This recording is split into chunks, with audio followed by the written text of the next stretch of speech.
Introducing PubCoin. PubCoin is the rewards program for pub sports contributors. Regular chat contributors share their play of the day, POD, in the YouTube chat, including the phrase POD in their message.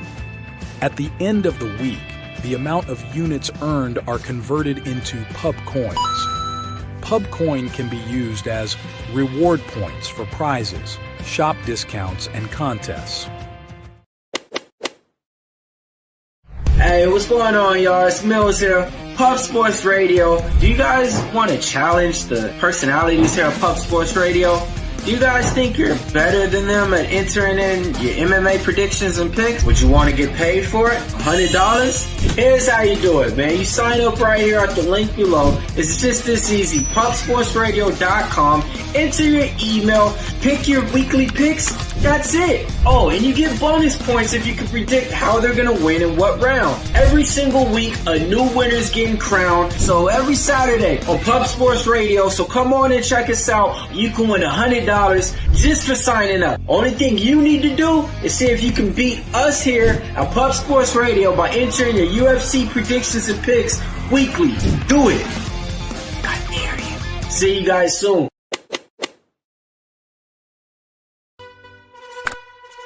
Upgrade your membership to Gold, you will be automatically entered in every horse race, every Wednesday and Friday. It is time to race horses.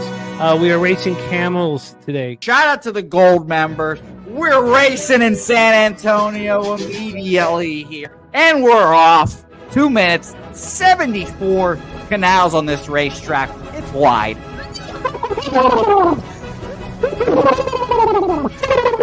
We're racing in San Antonio. Matt Wally moving forwardly. Jeff Slaughter in the mix as well. And as is Randall Sheffield, who's put that beautiful nose out front. But it's actually real grass here, Jimmy. Maybe Kentucky bluegrass. Oldie, no! There he goes. Oldie in the lead now. K. Wolf falls back. The horses love it. Sometimes they stop and eat it on the way to the finish line. That's why your horses start so far in the back. Here. Oh, look at Nuss Flush Allen bursting out here. J-Dub in the mix. Rude Boy up here as well. Jimmy, take it away. There's Oldie. Oldie is moving to the front. We are past the halfway mark in our 2 mile. And there's Ricky Levy. Oh my goodness, he's in the mix here. Jimmy, take it home. This is our first dog race ever. 19 seconds left in the horse race here. It's Fernando Mendoza trying to find the wire. 14 seconds left. Can Fernando Mendoza take this home? Here comes Kenny Ken. Kenny Ken wants a piece of the pie. Put his schnoz up front. Ricky Bobby, 9 seconds left. Can Donut Silks make a run? Can Res Mall make a run to be $50? You son of a bitch! Here comes Tori Coker. Kenny Ken, Smoke and Mirrors, Director 97. Home. That is the way. Here comes Jason Meyer, the Eldorado custodian. Billy Friedrich. Jones one all coming down the advantage. Coin!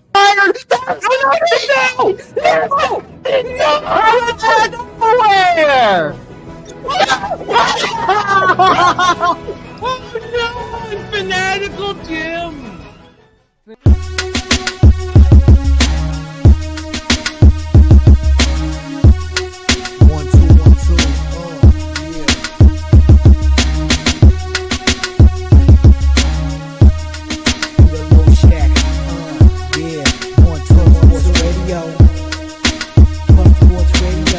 From the corporate Peter Loshak, legendary sports handicapper, more dapper than a dawn.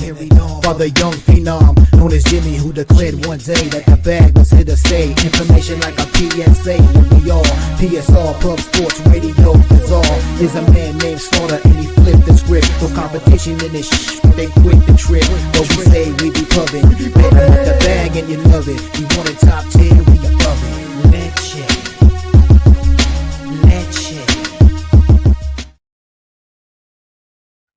Hi everyone, welcome to Pub Sports Radio. Today is Tuesday, January 20th. College basketball, NBA, NHL. Going to be a good show.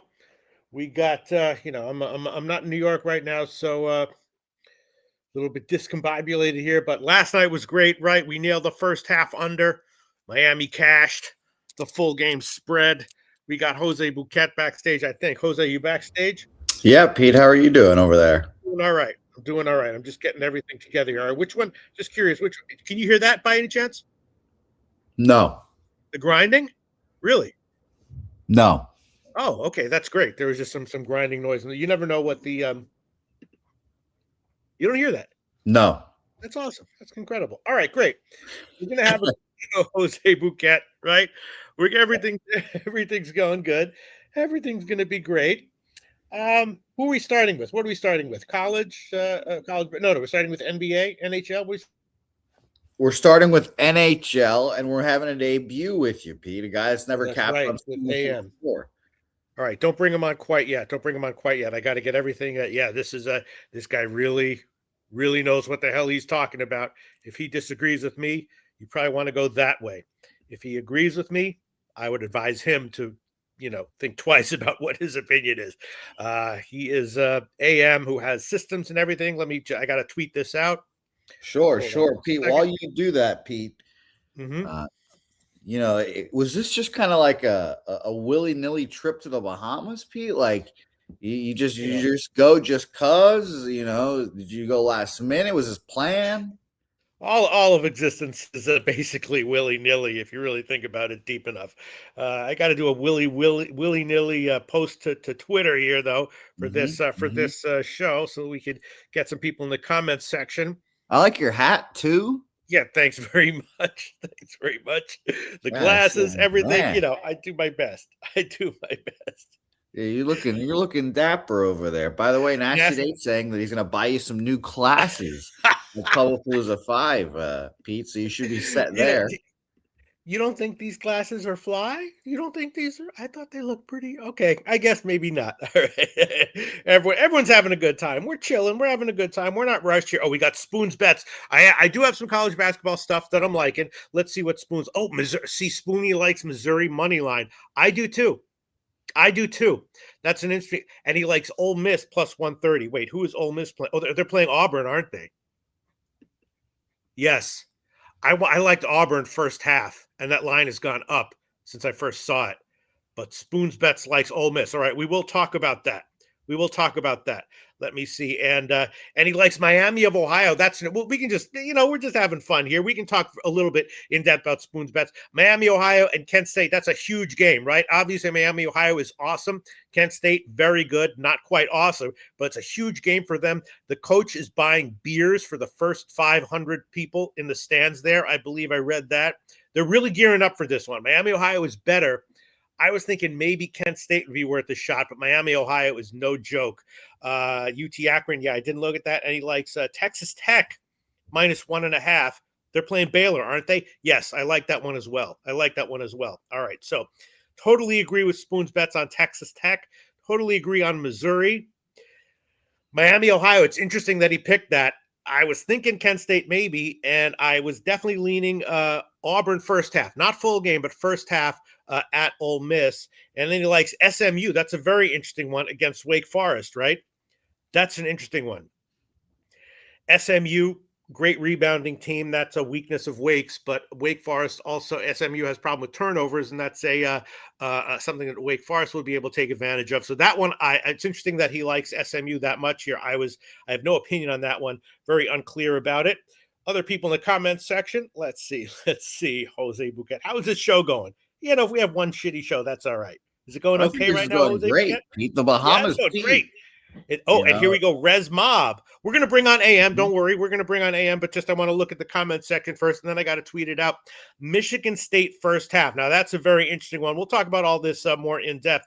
Michigan State, of course, is playing Oregon. At Oregon, a lot of times, Jose Bouquett, it's unbelievable. You know how in hockey, Edmonton has pretty much sucked this year, right? Sure. They lose their star player, Draisaitl. All of a sudden, they win 2 games in a row with a combined score of 11-zip. It's just the way sports goes. Oregon, kind of the same. Now, they are missing, their 2 top players, and they're kind of rallying around that. And, of course, they were up on Michigan at home in the first half of their last game, and then they wound up losing it. Michigan State's a quality team this year, no doubt about that. But I was thinking that maybe Oregon first half might be worth a play again here. But Res Mob like in Michigan State first half. I was thinking Oregon. I was thinking Oregon. He likes Ohio State first half. I kind of like Ohio State in that one as well. And the Florida game, that's a wait. Who's Florida playing again? Let me refresh my memory here. We're chilling, so I need to have my memory refresh. Yeah, Florida State, Miami. That's a huge game. Who the fuck is Florida playing? Oh, LSU. That's right. Man, okay. I can't disagree with it. That's tough though. LSU is covering. Florida's great too, though, putting up 90 every game. So that one I can't disagree with. I don't agree with it, but I can't disagree with it for sure. And Justin McKelvey, Stocks play of the day, Iowa State team total over. And he likes Baylor. Look at that. See, I was thinking Texas Tech. And the Iowa State game, yeah, who are they playing, Jose Bouquett? I can't quite remember. But I remember I looked at who's Iowa State playing? I'll tell you right now, I forgot already as well. Let me refresh my memory. I look in this shit in depth. UCF. Can't remember any. Oh, that's right. Yes. See, it's a big bounce back spot for Iowa State, but UCF is like a tough team. They've been good ATS and they're laying a lot of points. That one I like the under on quite a bit actually, and I think I'm going to give that one out. But we will talk about that. Yeah, I mean Iowa State off of two straight up road losses as a small favorite. It's a big Iowa State has got to be salty here. It's just when you have a salty team, it's just so hard to bet on them when they're a big home favorite against a team that has been undervalued and has some life to them like UCF. But I was liking the under on that one. Definitely a salty spot for Iowa State, no doubt about that. All right. Let's see. Yes. All right. Let me. You want to? Can you shout out some people? Oh, then Gorky's got some plays here. NC State. Who the fuck are they playing? No, they're playing Clemson, aren't they? Who are they playing? Playing Clemson, right? NC State. Now. Who the fuck are they playing? Clemson, right? They are playing Clemson. Yes, I like the under on that one. Not a lot because it's a low total, but I like it. A bit high confidence, but low edge on that one. I like the under in that one. Yeah, they're playing Clemson. I mean, Clemson's been good though. ATS and NC State's off a bad home loss, a huge favorite, after that blowout road win at Florida State. I was liking the under. I can understand NC State. NC State should come out focused. I do lean NC State actually. I just don't. It just makes me nervous because Clemson is good. But I like the under in that one. And he's got some EuroLeague plays. I'm going to write that one down for sure. Lesmob likes. Oh no, that's from the other day. All right, okay. It's a bit of a different show, Jose Bouquett. I'm chilling. You want to talk about? Can you shout out the comment section? Oh, and Matty Ice. Taint play today is Arkansas. That's right. Who are they playing? Who's Arkansas playing? I looked at that game. They're playing. They're playing Villanova. I mean, Vanderbilt. Yes, I like Arkansas too, except that Vandy's off of. Obviously they were awesome this year, and they're off of two straight up losses as well. The line seemed really low at 1.5, and I definitely liked Arkansas, but that would mean a third straight loss for Vandy, which could happen, and then I'll probably be liking Vandy for a bunch of games after that. I haven't checked their schedule, but yes, I agree with that one. I like Arkansas as well. Shout out to Matty Ice. Shout out to Matty Ice here. Let me introduce our guest. Hit up our guy Matty Ice with the Taint Play the Day video, and we can get this show popping here. And Pete can send that tweet as well. Yes, that sweet tweet here. But shout out as always to our friend Matty Ice and the Taint Play of the Day.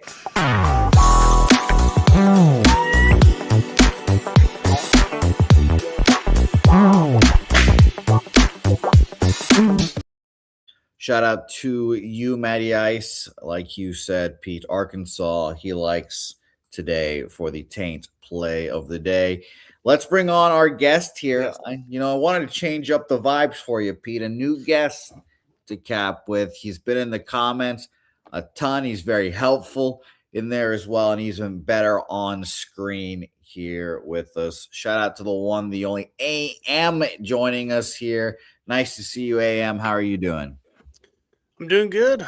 It's cold, so I'm probably not going outside today, but doing pretty good. Yeah, Pete's avoiding that East Coast cold right now in the sweet Bahamas. Pete's in his flip-flops and his damn swim trunks right now. Yeah.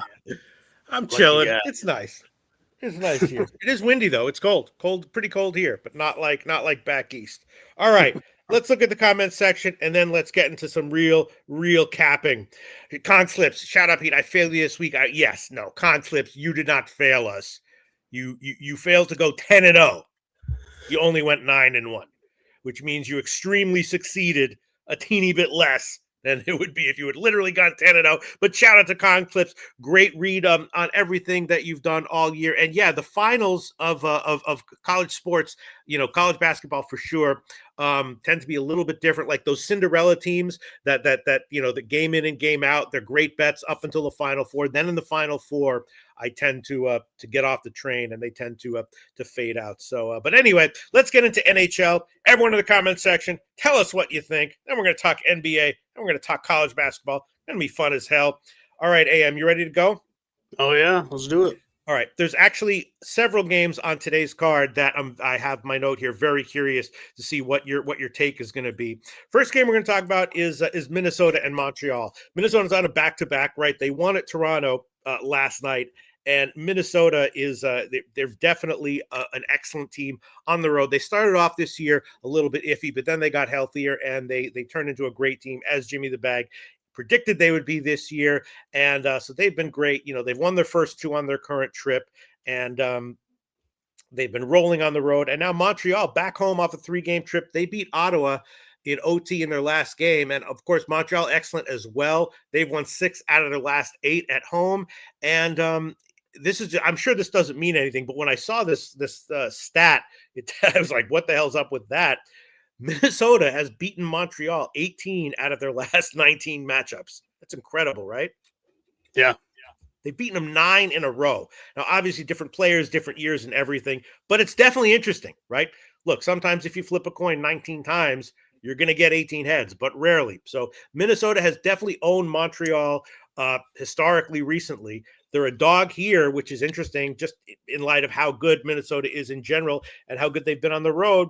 Let's see if you have any, if there's anything you like here, it's got to be Minnesota as a dog. Yeah.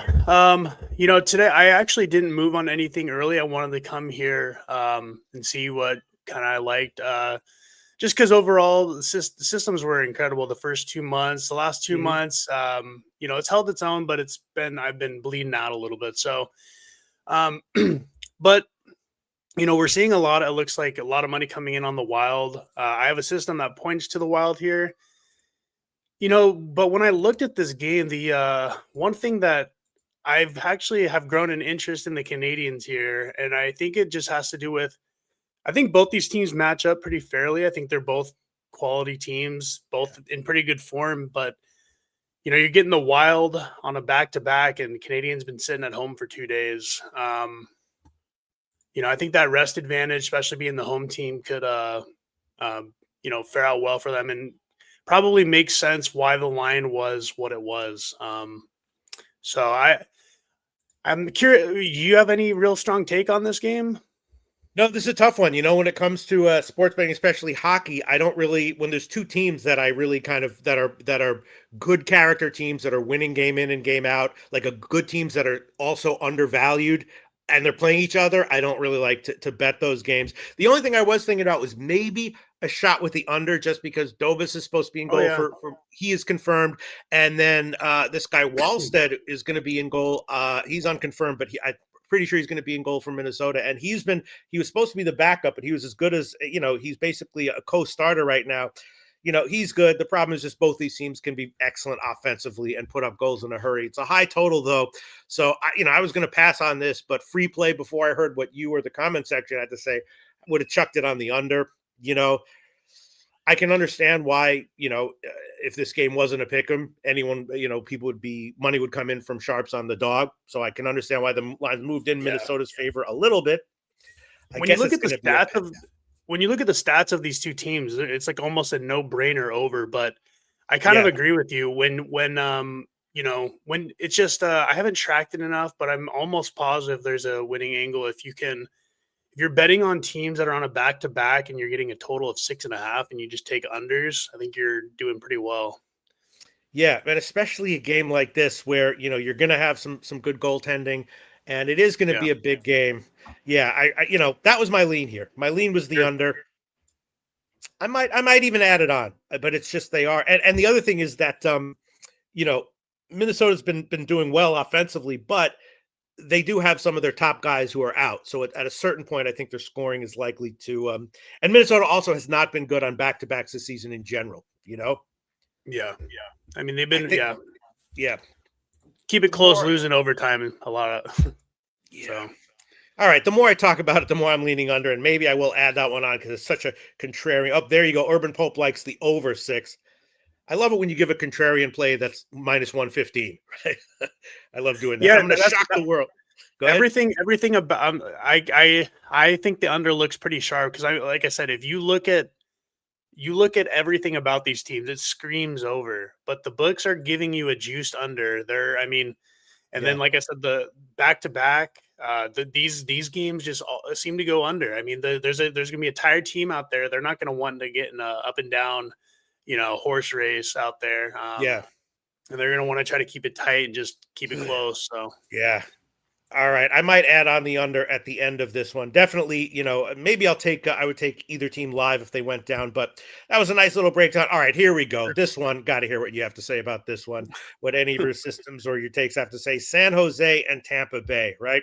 San Jose on a back-to-back. They won at Florida yesterday, and they've been great, right?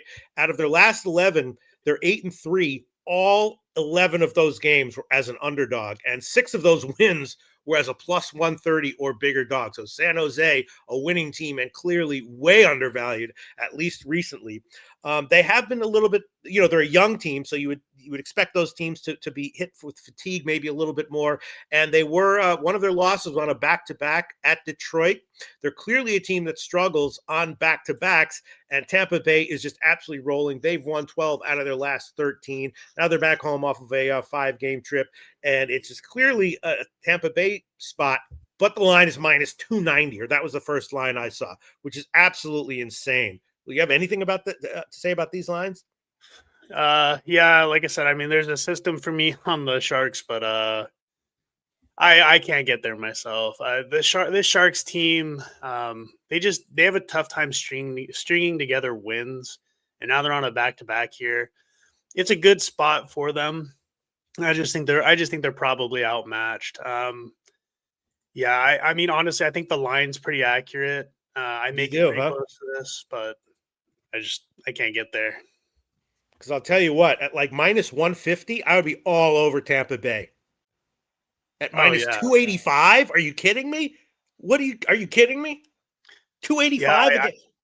I have it pretty close to this, so because really? I kind of at first glance I was kind of shocked by it as well, but yeah, I mean probability wise, I have it as a minus 240, so I think it is expensive. I mean, I think if you're gonna play, you got to play the Sharks, but it's not a good spot either, though. I think the spot wise does lean Sharks. I can't get there myself. I'm not on this one. I'll tell you what I will do. I'm going to do this. I'm going to take San Jose first period money line. All right. You're getting a team that's won 8 out of 11, all as a big dog. And I do think that they are aware that they have issues on back-to-backs. I think they're going to be I think they're going to have an okay game here, at least to start.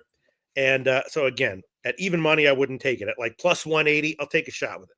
Take a shot with San Jose first period money line, seeing plus 179 at one place. I'm going to shop around.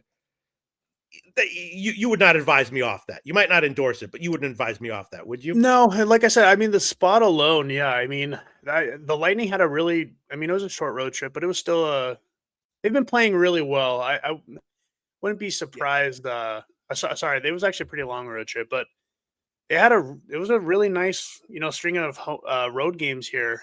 This kind of, usually when you see these kind of spots, long road trip and a really strong road trip, and now you got a weaker team coming to town, it's usually a sleepy spot. So I think the first period looks kind of good. I might actually jump. I'm going to take a shot with that.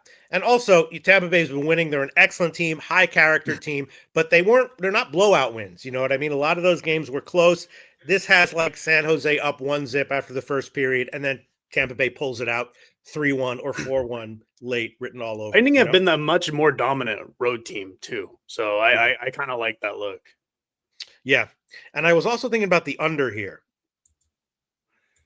Liking Yeesh, I have a hard time getting there. no, you don't like that. No, I mean, That's okay. I can't get there with the under.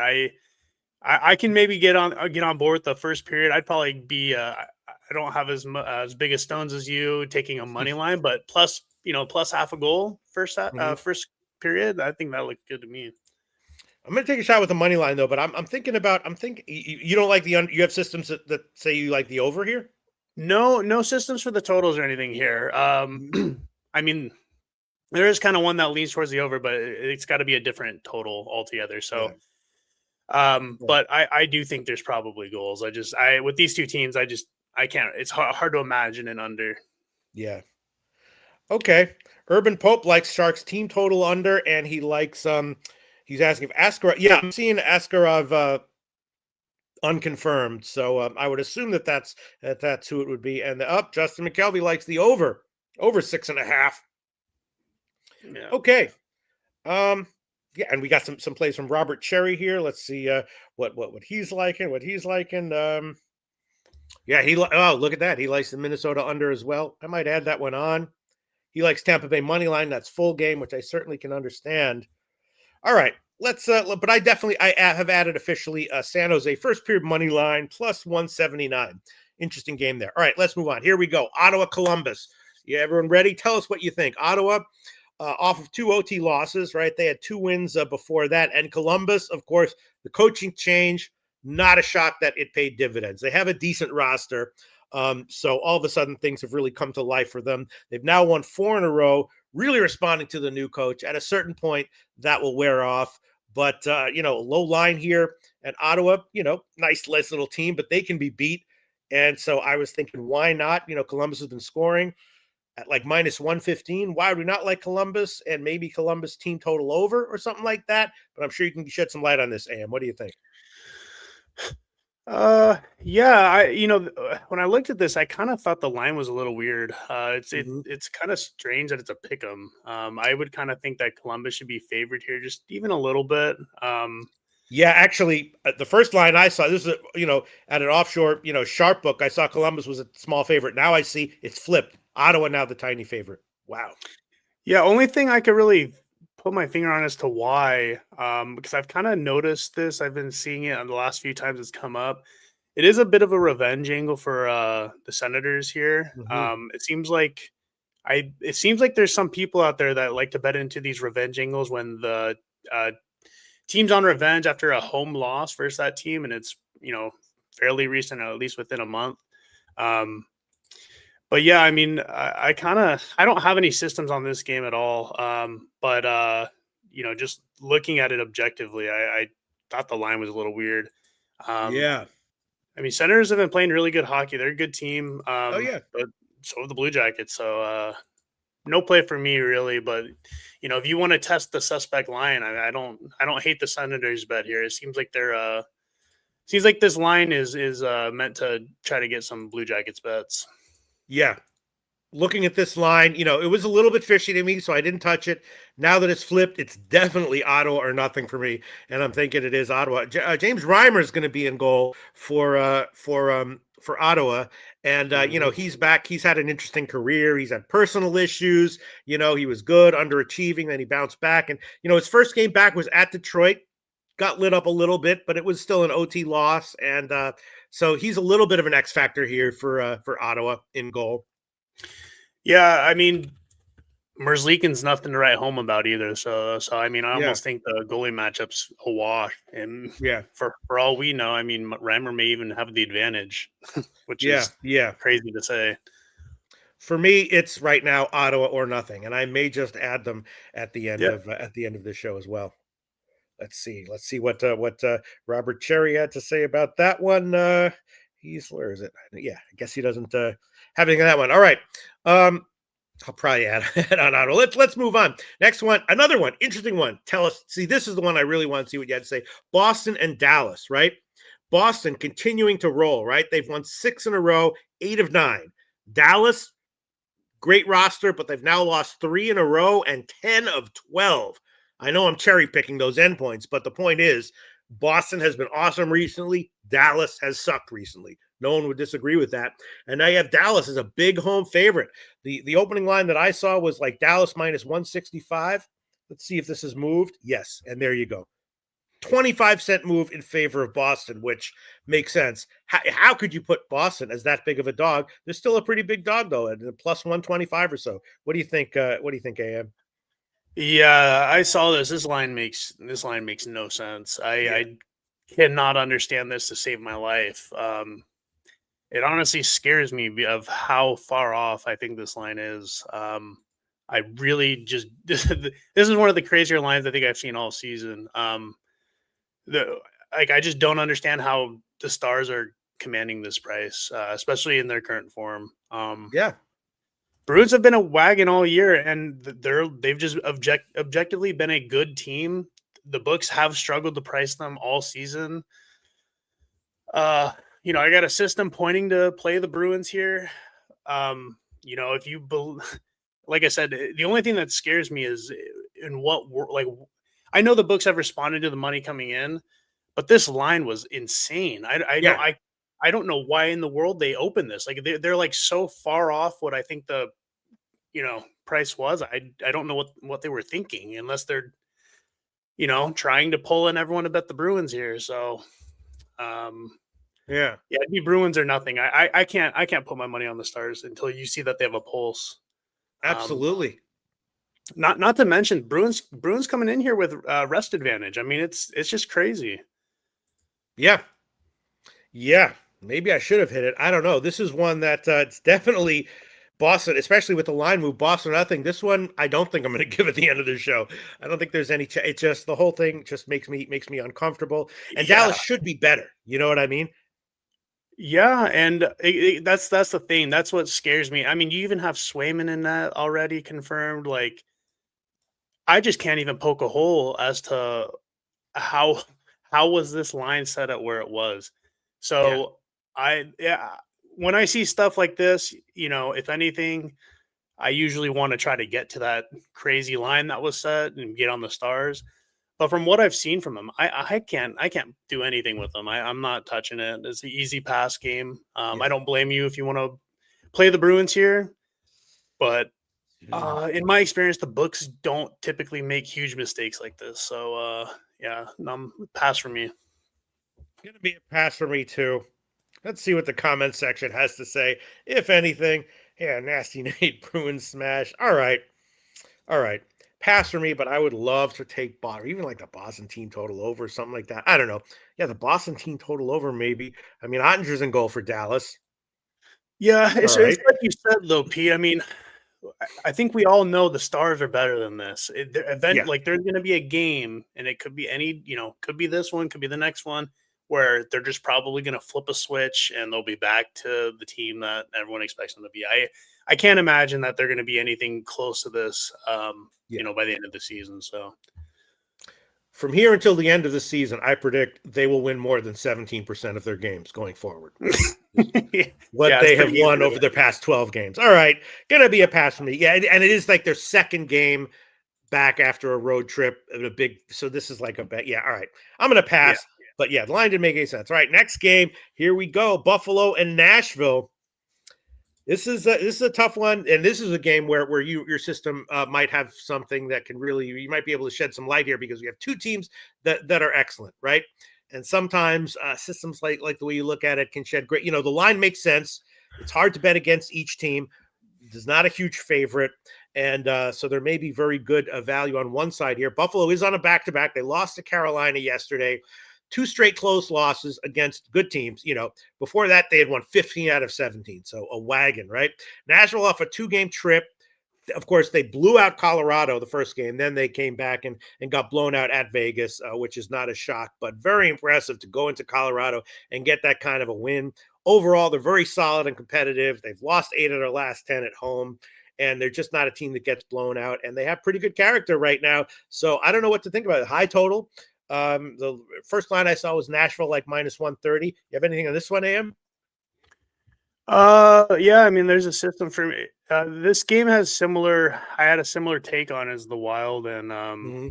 Canadians. I have a system that says to bet the Sabres here. Hmm. The only issue for me is again you're getting another game where I do think the Sabres are probably the better team compared, but Nashville had definitely been on a upswing. They've been Oh playing yeah. overall the last month. They've been a pretty competitive team and had some really good wins. And now you're getting them with a big rest advantage. It's surprising line a little bit, just because of how good the Sabres have been. The plus money was definitely tempting. Hmm. It's just it. I'm a little hesitant with this and the Wild Canadians game. I kind of have the similar take, so I have systems that are pointing me to the plus money on both sides, but Yeah. I think the books are setting these, because of the rest advantage. I think there's probably some truth to what they're saying. With that being said, hard to advocate to bet against the Sabres right now. I mean, they've been hot, but I don't know. Do you have any real strong take on this? Yeah, I mean, my sense is that, like, yeah, if you bet Minnesota or Buffalo, probably long term you'll come out slightly ahead. Yeah, Mhm. I would definitely be leaning Buffalo, less so now that the line's moved a little bit in Nashville's favor. But yeah, no, it was going to be a pass for me. Free Is plays. it? I'm only seeing Buffalo movement. What did I say? I said it moved in Buffalo's favor, right? Nashville, I think you I said. said it moved in Nashville's favor. Yeah. Yeah, So no, it's I meant all. Buffalo. Right, that's what I mean. So I would Yeah. like I'd like oh wait a minute. Yeah, yeah, it's moved in Buffalo's favor, right? A Hmm. little bit, Yeah. See. teeny bit. I'm seeing. Yeah, it's going to be a pass for me. Let's see if anyone in the comment section has anything on this one. Weedos likes Buffalo plus 1.5. Okay, I can understand that. I can understand that. Okay, I'm going to pass on this. I'm going to pass on this. Just got to pass. Possibly, maybe if Nashville goes down early, I would think about live betting them though. Think about that. All right, next game on the card. Here we go. Another interesting one. St. Louis and Winnipeg. St. Louis a bad team. They can get wins, but on the road they are really, really stinking it up. They just got shut out at Edmonton, right? They've lost 7 out of their last 8 on the road, and they were mostly blowout losses. Those were not like OT losses where they kind of got a little unlucky or faded in crunch time. They're getting repeatedly blown out on the road, and now you have Winnipeg, team that was terrible to start the year. Then they started winning, maybe turning a corner, but now they're off of 2 more, minus 150 favorite losses. The last one was last night, so they're on a back-to-back. They got shut out at Chicago, 2-0. Now they're back home against a very, very beatable team. And if Winnipeg is a quality team now, off of a shutout loss, you would definitely take them. I mean, St. Louis can get blown out on the road repeatedly. They can't score. I assume it's going to be who's in goal for? It's Comrie. I'm assuming for Winnipeg. So I guess you'd have to be leaning Winnipeg, right? What do you think? Yeah. It's interesting. I thought the line was just a little weird. Kind of thought the price on the Jets was a little shorter than I was expecting. Mhm. But um, I don't really have anything on this game or too strong of an opinion. It's hard for me to advocate to back the Blues on the road, though. I think what you're saying is correct. I think both teams suck, though. Yeah, Honestly. yeah. But I mean, uh, these are whenever you have a system like comes out. If you're like I have a system, if you have like a best St. Louis best bet on the card system, I would tail that max bet, not even think yeah, about it. You know what I mean? yeah. I got nothing here. I mean, gun to my head, probably taking the Jets. Mm-hmm. Even though Blues have rest advantage. I mean, they did get embarrassed pretty good. Yeah. At 5-0 skunking they took. But man, So then, how come they didn't bounce back all the other road games where they got embarrassed? You know? yeah, I mean, that's I mean, they have at times. I mean, they got beat up pretty good by the Avalanche, and then beat Vegas. At home, though, right? They were at home when they beat Vegas, right? Yeah, they were at home. Yeah, no. Yeah. Yeah, like I said, I got nothing on this game. If anything, do you think any? Yeah, I got nothing on this game. Honestly, this is a nasty game. It's hard to predict bad teams, really bad teams like this. So I mean, I'd definitely be leaning under, even though it's kind of obvious, just because St. Louis is such a low scoring team. That was my initial gut reaction. The only thing that's I kind of shied me away from saying anything about that was I don't understand why this is a 6 pick 'em. Well, Comrie being in goal for Winnipeg helps, right? Yeah, that's true. That's true. Yeah, I guess that's probably what it is, and it's not like the Blues goalies have been anything to write home about. Yeah, I think it's probably hope for tonight. The one thing I will say, I think he's been playing pretty good. Yeah. I think that might be the reason why the line's a little short. Yeah. Hofer's been playing actually really good recently. I mean, he shut out Carolina, and then they hold Lightning to 2 goals. Those are their last 2 games. Those skunkers were Bennington. So, because of that, I'd probably lean Blues here. To be quite honest, I think Hofer's been in better form. So, but yeah, like I said, I'm not betting this game. No way. Yeah, it's tough. I mean, Bedard was back for Chicago, and then they have the loss to Toronto, which I guess was OT. I'm going to take a shot with it's just they're off a shutout loss, St. Louis. It's like you can't get shut exactly out. like I'd probably lean Blues here. I mean, I think Jets are the better team. It's just this is honestly a toss up. You can make a case for both teams here. Yeah. I was thinking about taking Winnipeg first period, but yeah, St. Louis off a shutout loss. That's a little bit tough. All right, let's look at the comment section, and I'm definitely still leaning under though. Right? Let me see. Yeah, I mean, like I said, Hofer's been playing pretty good. I think that's probably not a bad look unless you think the Blues are going to explode offensively, which would be a real shocker. All right, I guess I'm going to pass. Here we go. Oh boy. Now, AM, I trust you, but you're not the only person I trust super hard. Ron Crawford is another one. Spreadsheet play of the day, Winnipeg. Okay. What do you think? Yeah, could be. Could be. Spreadsheet play of the day, Winnipeg. Wow. Yes, indeed. All right. I think I'm going to take Winnipeg first period. I'll add it on. Winnipeg. First period money line minus 117. First period, they got to be pissed off. They just got shut out too, and now they're at home. I'm taking it. Shout out to Ron Crawford for pushing me over the edge on that one. We'll see how it turns out, but I'm going to take Winnipeg first period money line minus 1. What are we looking at? Shop around here a little bit. 117. Winnipeg first period money line minus 117. Not sure about the total. All right, let's see. Other comments here. All right. Huge shout out to Ron Crawford. Now let's move on. Next game on the card, New Jersey, Edmonton.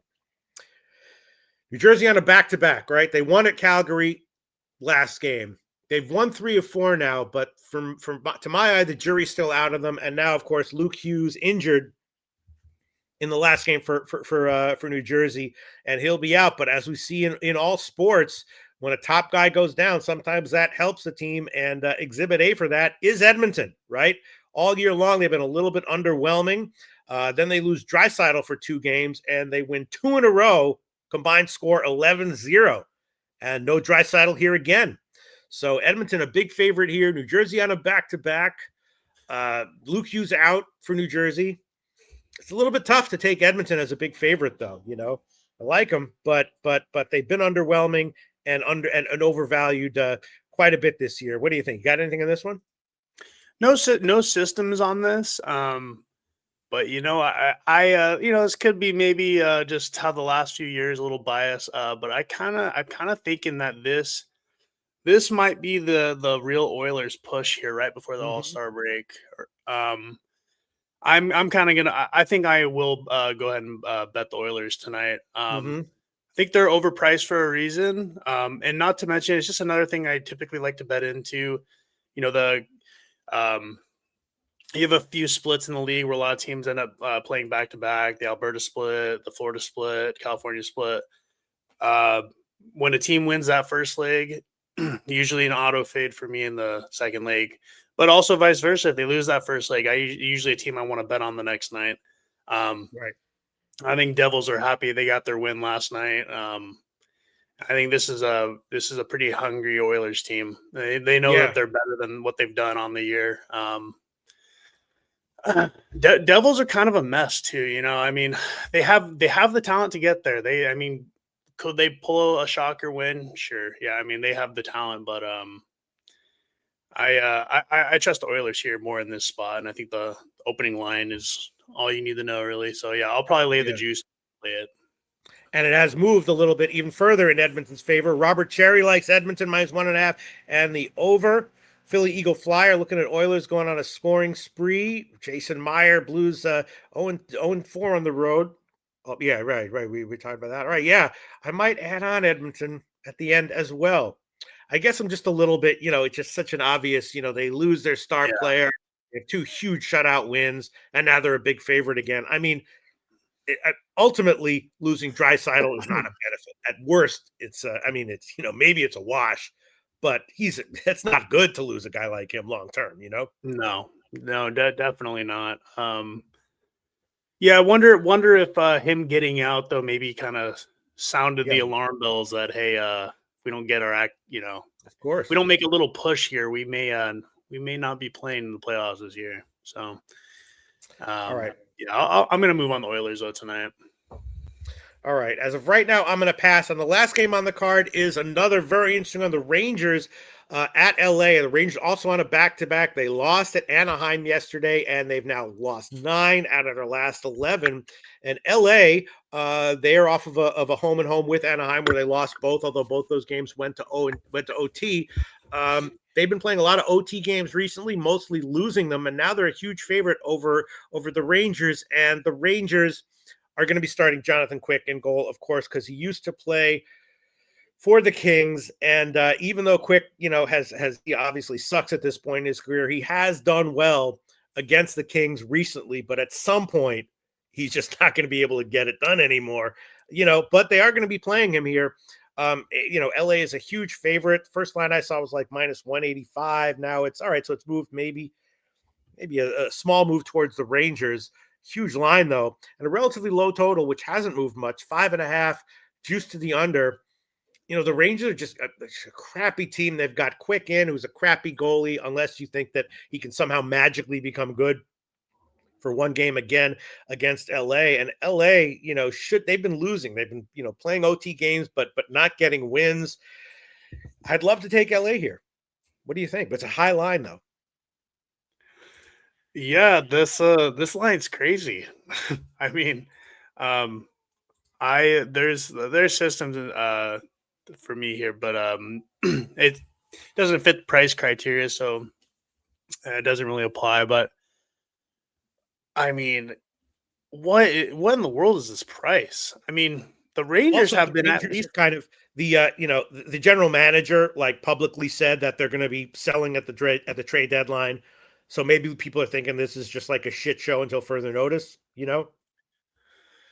Yeah, could be. I mean, this price is insane. I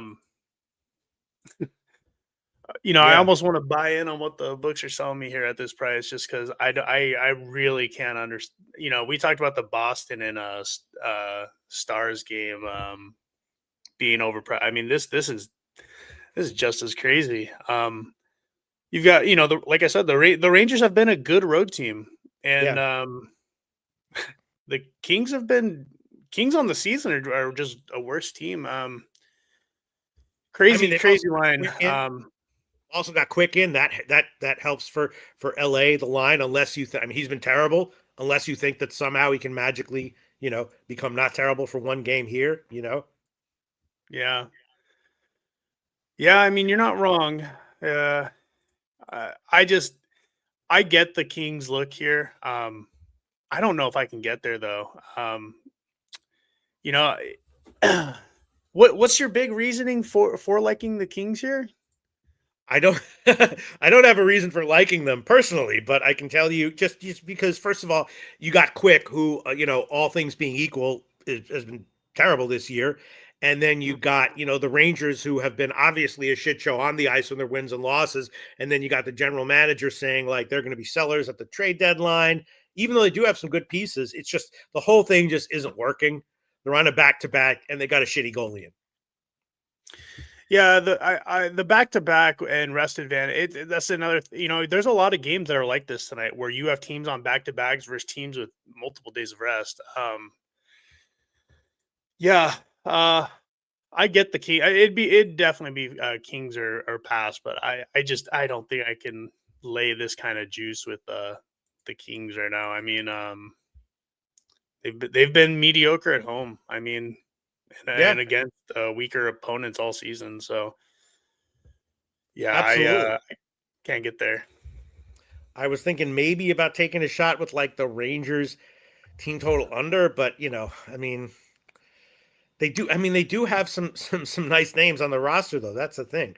Like the whole thing isn't working, but they should be a lot better. And 3 goals can easily happen. All right, let's look at the comments section and see what people are saying. Yeah, Steve G likes the OT sprinkle. Robert Cherry going with the Rangers. And here he goes. He says there's talk of Panarin being traded to the Kings, so he might put on a stellar performance tonight. And it's just like a big dog line, and they shouldn't be that bad, even though they are. Yeah. Yeah, they've been a real disappointment this year. It's been pretty surprising. No doubt. All right, let me look at this. You know what? I think I will. I think overall, we'll review our official plays. I don't know if you have any, but I am going to add on Minnesota, Montreal under. Contrarian favorite play. I love those.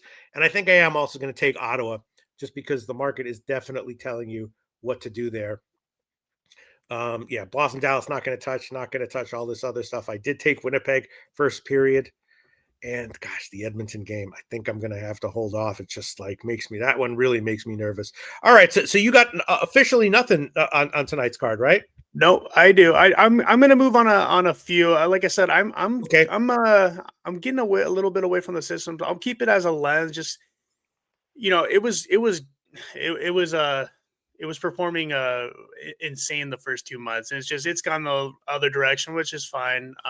But I think I'm going to move on the Canadians tonight, Predators, and the Oilers. So let me look at the line real quick. Montreal. What was that? I was saying Montreal does make sense because, again, Minnesota, they've been doing great, but they do have their top guys out. And at some point, that should start to matter. I'm just, I look at the card today, and you're seeing it across the board. You're getting, there's teams that just have big rest advantages at home, and I want to bet those teams tonight. I can't, like I said, I have systems that are going against what I'm actually going to be betting tonight. But I think these home teams with these big rest advantages that have, I'm not going to bet the Kings. They're in the same boat. I think it's too expensive. So I'm kind of just using the system as a filter. Like I said, I think some of these lines tonight are definitely meant to attract bets to one side. That's probably my main point. Yeah. No, I feel you. All right. So my official plays are going to be San Jose first period money line plus 179. We'll see. Winnipeg first period money line minus 117. And again, Winnipeg is the Ron Crawford spreadsheet play of the day.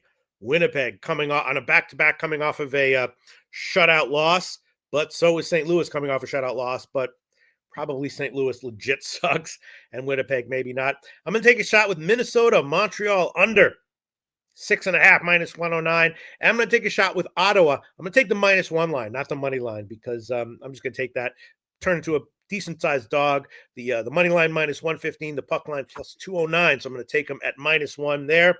So those are 4 official plays for me. And then again, the card going back over it. Yeah, gosh, I would love to take Rangers team total under. Love to take LA -1, but I can't do it. Would love to take Edmonton -1. Don't think I can do it. Would love to take Buffalo, Nashville pass. Would love to take Boston, Dallas total pass, and also in the Tampa Bay game, I was leaning under, but you like the over. You can't get with that. But I was thinking about an under. Yeah, it's just hard for me to get there. I do like your looks at. I think the Wild and Canadians under is pretty sneaky. I think that's a good look. I'll tell you on that one, and then same thing with the Sharks first period.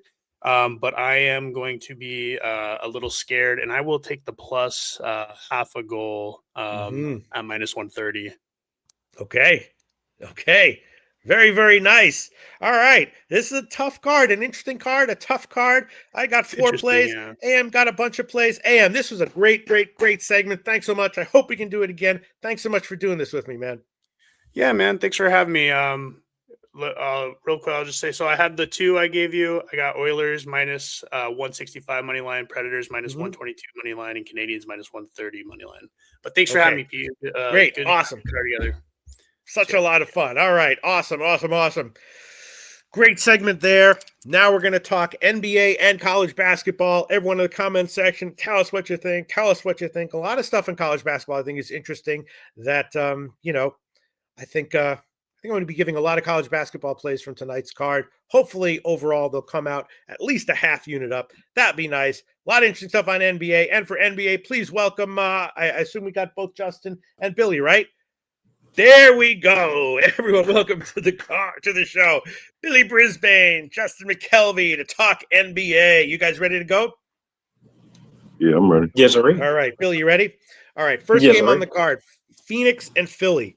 Phoenix, of course, been awesome. ATS all year long. They're on a back-to-back. They were at the Nets yesterday, and they I'm not sure where the opener closers were, but on the closers that I'm seeing, they actually lost ATS. Too big of a favorite. They got another nice win, but just too big of a favorite. Overall, they've been great ATS on the year. Philly also on a back-to-back. They beat Indiana in their last game, a low-scoring game.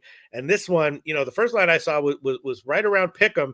And Phoenix is just so good, man. It's really hard for me to bet against them right now. I got nothing on this one to start. Justin McKelvey, what do you think? You got anything on this one?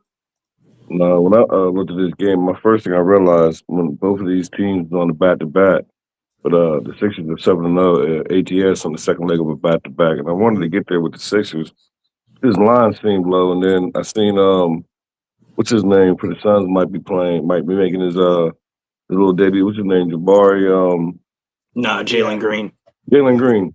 Well, I was gonna say Jabari Smith, but Jalen Green. Is he playing? Yeah, he's in. Yeah. Yeah, that makes me want to bet the Sixers. Like, he ain't been there. Like, I think he's gonna mess up the chemistry. I got it wrote down. I don't know if I'm gonna give it out yet or not. This line is scaring me, and I don't know. I don't care about Embiid or Paul George playing. That doesn't change my mind. I actually had a decent game yesterday. He had 29. I needed 30 from him yesterday, but he had 29. But I kind of like the under, and I kind of like the Sixers. I'll make one of them official by the time we wrap up. Probably gonna be the Sixers though. All right, yeah, that line as of right now, what I'm seeing hasn't really moved. It was like Philly -1 when it opened. Well, that's the first line I saw. Still kind of there. Total has dropped a little bit since I first saw it. Now it's down to 223. And I feel you on seeing things that make you want to bet the Sixers, but almost nothing would make me want to fade Phoenix. That's just a scary team to fade right now. Billy Brisbane, what do you think about this one? I mean, Justin kind of summed it up perfectly. If you look at the Sixers, both teams are in the second half of the back-to-backs, but Philadelphia has the league best 7-0 ATS on the second night of a back-to-back. The Suns are going to get back Jalen Green for this one. And while he'll give the offense abuse, kind of what Stacks was saying about, like, if you ever watch Jalen Green play basketball, he's not no catch-and-shoot type of fucking guy. He's a ball-dominant guy. He likes to ball hog, and that's how he gets his shit off. That's why they sent him out of Houston, because he was shooting the ball too much and not scoring enough. I could definitely see the same exact thing happening here for the Phoenix Suns. I like the Sixers here on the money line, and I kind of lean towards the Sixers team total over 111.5.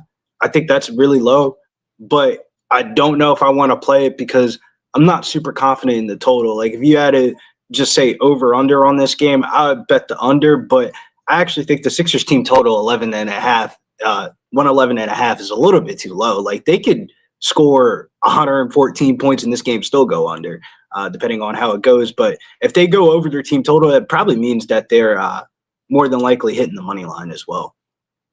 Well, here we are. The Godfather 18 also like the Sixers, so I think I'm going to be rooting for the Sixers tonight. And we might get a better price. It. Joel Embiid just got ruled out as we speak, as that was the notification that just went across my screen. Joel Embiid out for tonight.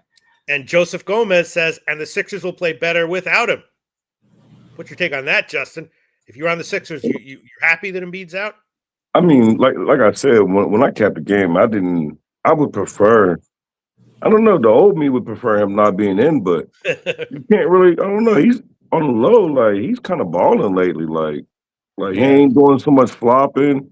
He had a good game last night. So, but the only thing that worries me is what you said. Like he's not in a rush to stand in front of Phoenix right now. Yeah. The only thing that made me want to stand in front of him is Jalen Green.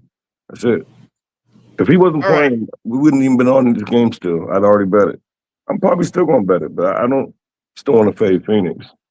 Yeah. Well, low key, I don't know how this will factor in for the upcoming future, but hey, I've been making money on Grayson Allen props, man. Like it's not been like something I've been like super like, oh, come tell me Grayson Allen props. It's like I've been secretly betting them, and it's been secretly helping my bankroll. I like Grayson Allen props always. This might not be the one to go for it, but if they're going to bring down his number because Jalen Green is back, I think that's the incorrect move from the sports books. He can light it up at any time. He's only out there to shoot threes. You know, when you tell a gambling secret, they don't win no more. That's what I said. Don't bet it tonight. But just keep that in the back of your head. Yeah, I learned my lesson. Yes. All right. I'm going to pass on this one. Total pass. I hope Philly wins, though. All right. Next game is Clippers and the Bulls, and the Bulls rolled the Nets in their last game. Clippers on a back-to-back off a win at Washington. They've been great, of course, but a little too big of a fave, recently. And Kawhi Leonard, of course, out yesterday, out today. Bulls were a small favorite when I saw it open. How much exactly does Kawhi matter? I was thinking maybe under, maybe Bulls, maybe Clippers team total under. I'm not really sure, though. That's just what I was thinking and leaning towards. Justin McKelvey, what's your take on this one? I was right with you. I was all over the place with this. When I first seen it last night or early this morning, it was a small number. I don't know what it was, but the Bulls was a small number. Yeah. And then I went on my little morning jog and came back, and it seemed like it doubled on me. And I asked myself the same thing, like, how many points is Kawhi worth? Like, he wasn't there yesterday. So we knew he wasn't going to play. I think he flew back home. Like, I don't think he's with the team no more. So we knew he's not going to play. Yeah. And then you see the Clippers as this big of a favorite. You look at the recent form, outside of, you had bad games. They got blew out against the Hornets? Whoever blew them out or jumped on them.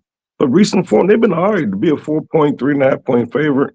I thought that was a lot. But I didn't really want to fade the Bulls. So what I did was I took James Harden. I like his recent form. Also like his history against the Bulls. I got James Harden over 42.5 PRA minus 125 at Bet Rivers. Okay. That makes some sense. I was thinking, I don't know, maybe a shot with the under, unless the Bulls, they can have some high scoring home games. Billy Brisbane, what do you think about this? Yeah, now the Bulls' first line was like 1.5. First line I saw.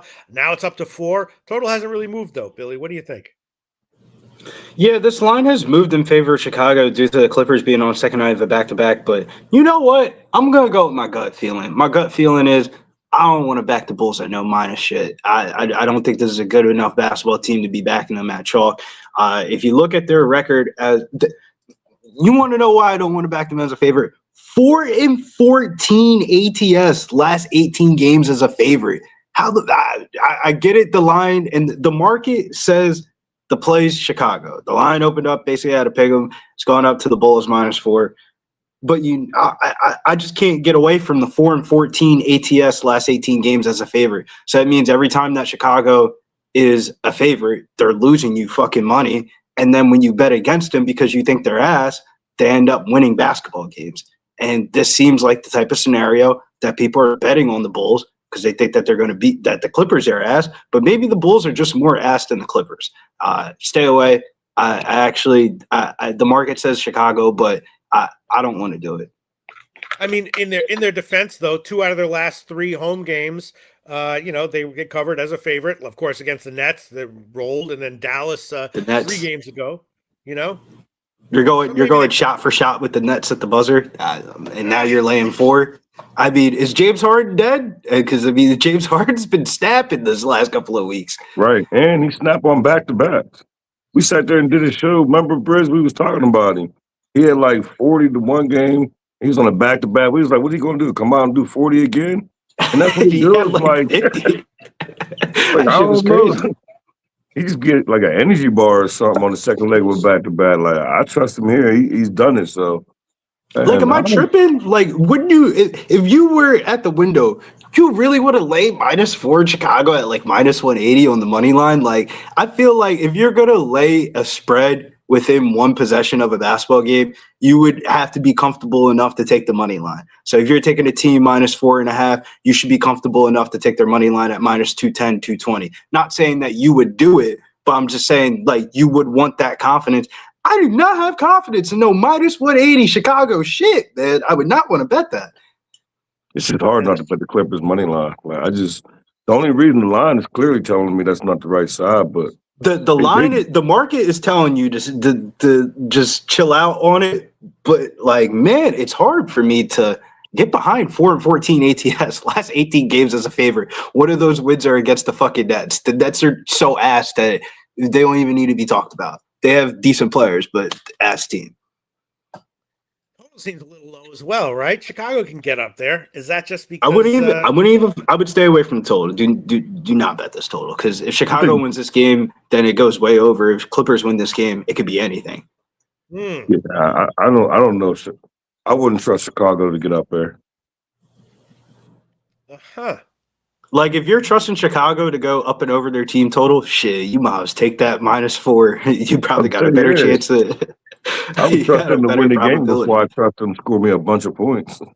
I agree. Like, I'd rather have them win the game than them score a bunch of points. Because like, let's say in a scenario that the Clippers do lay an egg, then this shit's going way under. And it'll go over, you mean, if the Bulls roll? Yeah, I think if the Bulls roll, this goes over. All right, I'll pass personally. You like the Bulls? My lean here was under, or maybe the Clippers team total under. But all right, I'm going to pass. That could be the move, though, because like the market is clearly telling you Chicago's to play. What's the team total under for the Clippers? Like 110.5, 111.5. That seems really low. That's wild. Yeah, I'm cool. All right. I'm going to pass. This is an interesting.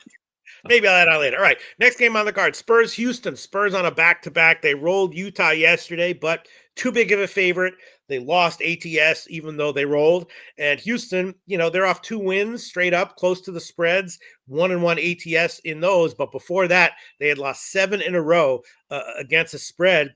And, so here we got the first line I saw, I'm going to have to check, was Houston -3.5 and a very low total. And I know the Spurs are on a back-to-back. Not exactly sure why they should be a dog, but maybe they should be. Very low total. I was definitely thinking under, even at 223.5. Justin McKelvey, what's your take on this one? I think it's too many points. I took the Spurs +4.5. I think it's going to be a low. I agree with LJ. It's going to be a low-scoring game, extremely low. But recent form, I got off this Rockets team. I was on them for a while. I got off when Sengun got hurt, and I got back on them. Then he let me down with double digits with the Bulls. And every time I keep going, they barely cover against the Timberwolves. Yeah, it was the Timberwolves.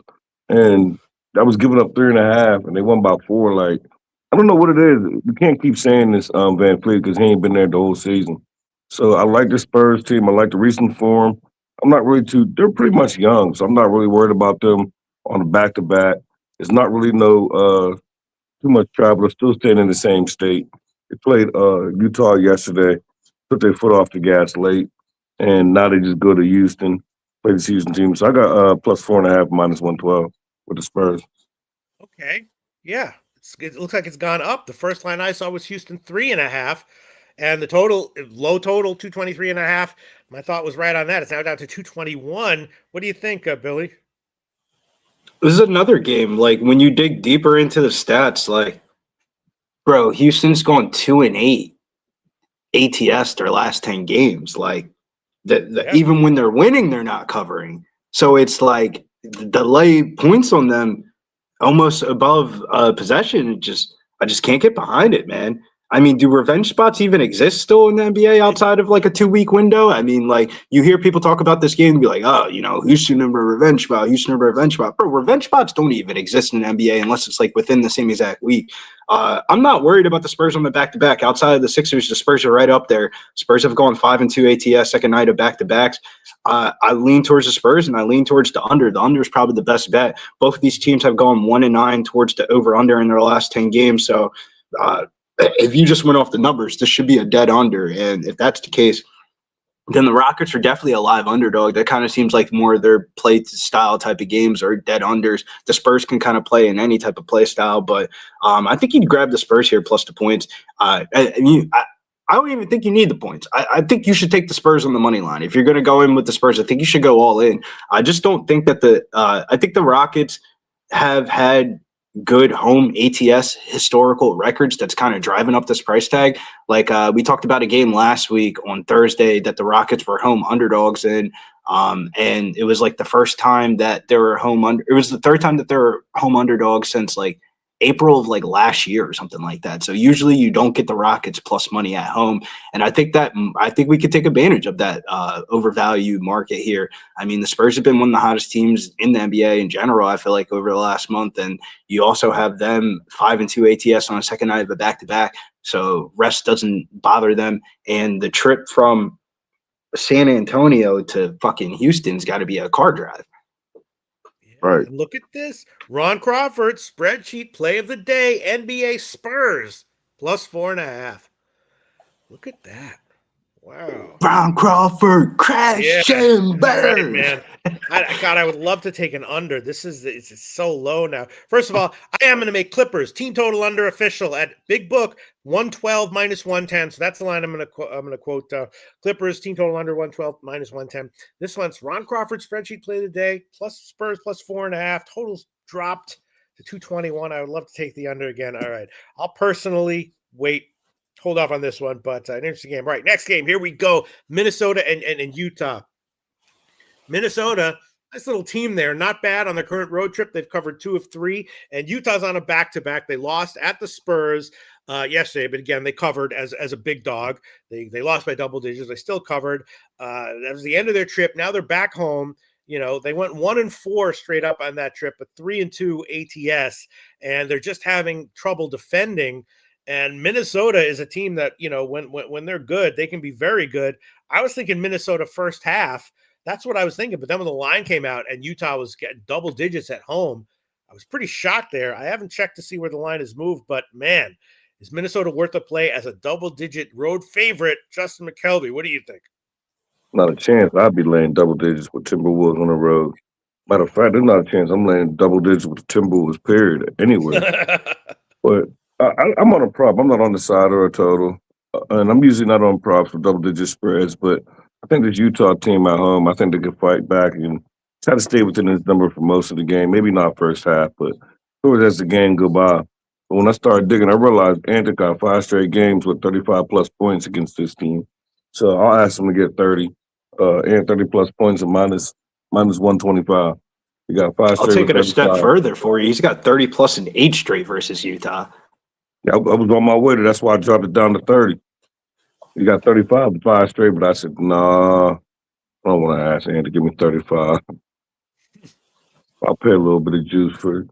Do something that you're always doing, whether it's a blowout or not. Hopefully it's not a blowout, but even when there's games is a blowout, he still get it. So something about this team, he just run it up. I like it. Then you throw in the All-Star snub from yesterday. Anthony Edwards did not get elected to the NBA All-Star starting 5. He could definitely light this shit up in Utah. Utah's in a terrible travel spot. You're talking about a Utah team coming off of a 5-plus game road trip on the second night of a back-to-back, traveling into altitude. Their home court altitude is actually going to be a disadvantage for them tonight. So I got to lean towards Minnesota. Minnesota coming off back-to-back losses and in store for a big game tonight off the NBA All-Star starting lineup snub. Set 30-plus points, 8 straight versus Utah, scoring 35 and 37 against them this year. His over 3.5 three-pointers is plus 100. That would be my appetizers to Justin's main course. Yeah, those snubs do matter. You know what I mean? Oh, they do. Of They course. get in their little feelings. Yes. And now You know, it's NBA 12 players are prima donnas. 12 and a half. Yeah, it Look at is. this. Wow. Oh, my God. But that's the thing, man. though, Pete. You might just want to say, fuck the 12 and a half. I mean, like, what are you going to do? Use Minnesota as a parlay filler for like a 5-leg parlay at like fucking even odds? Like, that's the only thing you can really do with the money line. I think you go for the Anthony Edwards props. Like, if you're going to play this game, I think you play the Ant Edward props. Like, if he goes over 29 and a half points and has 30, I would imagine he's going to go over to 3.5 threes at plus 100. And what helped me out is Jazz is 14-4 ATS at home. So that makes me think like, okay, if y'all cover spreads, cover the spread and keep the blowout down. So as long as there's no blowout, like I said, even if there is, I still like Ant, but as long as there's no blowout, let's go 9-0, 6-0. Go ahead and score 35. And this is a really high total. It's gone even up a little bit further. You know, Utah has problems with defense. The Minnesota team total is 128.5. Sweet. It's so high, I would take it. Yeah, I wouldn't bet the under 128.5. Like Minnesota could win this game 140 to like 128, and that would cover the 12. That would be, damn near be like on the borderline of the 12.5, and that game would go way over. That's kind of how I see this one going. Of like, yo, Minnesota's a weird team. Like, they can get hot. Like when they get hot, they get hot. And if they start shooting and scoring and Naz Reid's coming off the bench scoring 25, then that's probably what drives up the total a little bit. But as I digress, I think you just take the Anthony Edwards props. Like, is Utah going to – I mean, the last home game, Utah gave up 150 to Charlotte. Are they going to D up here, or are they just going to be like defense? Yeah, but you got to remember, That's Pete, what we do. They're coming off a long road trip, second night of a back-to-back, and playing in altitude. Usually when Utah plays at home, they have the altitude advantage where teams are getting tired by the fourth quarter. Shit, they would be the team getting tired in the fourth quarter. They just came up like how from that long of a road trip, what do? See your wife, family, kids, and wake up 4 hours later and go to shoot around the next day? Like they've been on the road for a minute. I know. Get a quick kiss and you out. Dead ass, like you're right back in the fire. I could definitely see this game being like a 2-3 possession game. They go into the fourth quarter and Minnesota just blows them out. All right, I'm gonna take the Minnesota first half team total over. I'll take it. I mean, when Minnesota rolls, they easily get to 70 in the first half. No problem. So I'm gonna take that Minnesota first half team total over 63.5 minus 110. Anthony Edwards should be pissed. Minnesota, maybe they'll D up next game when they're more rested, but maybe not here. All right. Okay. That's official play for me. Let's move on. Next game on the card. Here we go. Lakers, Denver. Lakers rolled Toronto last game. Had lost 5 of 6 ATS before that. And Denver got blown the F out at home by Charlotte in their last game. They won straight up, but lost ATS the game before that. But, they had been covering previously. And of course, they've got the guys out. Is this a bounce back spot for Denver as a small home dog against the Lakers, who are rolling? How crippled is Denver here in terms of their personnel? Denver, a small home dog here. What do you think? Is this a bounce back spot for Denver, or do they not have the personnel to get it done? Justin, what do you think? I think it's a bounce back spot for Denver. I think they do got the personnel. I know this trend I'm about to tell you, that was with Jokic in there, but these boys done beat the Lakers 9 out of the last 10 times in Denver. Yeah. I think this Lakers team, they got to win yesterday. You got to show me you got to win 2 games in a row. I don't think they can. I think this Lakers team needs some help. They need a lot of things. I don't think they suck. I just think they just need a lot of help. I just think got too many egos on that team. Like, I don't know. I don't like this Lakers team. I'm not a fan of it. I do like Luka. Nothing good or bad to say about Braun. But you ask this recent Lakers team to be a road favorite against the Nuggets where they never win at, and one person going to change that when the Nuggets is coming off a horrible loss to the Hornets at the crib. But that line told you that. They opened up low. That line was like 2.5 all day, -2, -1.5. The line told you that was going to happen to him. And it's going to be a bounce back game. I would look at Murray points and assists. I would look at Peyton Watson threes. I just like the Nuggets. I got Nuggets plus 2.5 at the crib, -110. All right. Yeah. Now it's up to total hasn't moved at all, up to about 2.5 or 3. And yeah, it'll clear bounce back spot for the Lakers. But do they have the personnel to get it done? Billy Brisbane, what do you think? I'm sorry, the Lakers are spot for Denver. Sorry, I always the Lakers are a weird team. Like they win a basketball game, they get overvalued by the market. Then you also have them where they're losing games, and then you're catching them at fucking plus money against the like Atlanta Hawks. So it's like you have to like literally look at the market and be like, is the money on the Lakers today? Yes or no? If the money is on the Lakers, yes, fade the fuck out of them or bet the over in the game. If the money is no, then the Lakers are probably going to win that basketball game. That's just the way it feels like for the Lakers. So I'm interested to gauge how the market will develop throughout the day here, but damn if I do, damn if I don't. I'm not laying no fucking minus shit on the Lakers on the road here. 2-4 ATS last 6 road games as favorites. The Nuggets are 6-3 ATS last 9 as home underdogs. No Jokic, no problem. Prior to their last loss, they're on a 4-game win streak. I think it's Denver or nothing. Take Denver or the over 228.5. If the Lakers are going to compete and win this game, I think this is going to be a good offensive explosion spot for them. Because the problem is even the Lakers aren't ass or anything like that. Luka Doncic is leading the NBA in scoring this year. I'll tell you what the problem with the Lakers is. When you watch them play, wild that people can get paid that amount of money and not play defense. Like, that shit is crazy. They have no junkyard dogs. You set a screen on Luka. Luka's just going to take 2 step backs, let you do whatever the fuck you want to do. You got DeAndre Ayton, who is not a junkyard dog. He was a bad signing. He's like, you would think on paper he would give them an offensive boost. He has not been offensive boosting.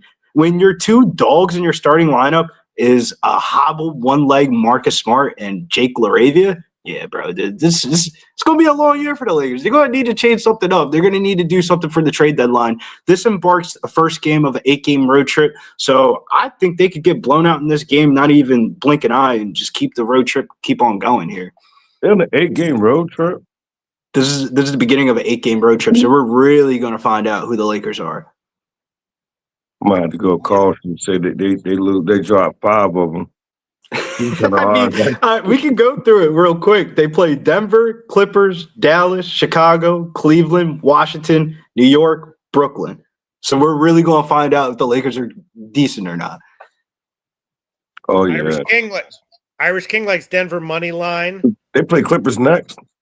Yeah, they play the Clippers next on Thursday. That's why Kawhi flew back home.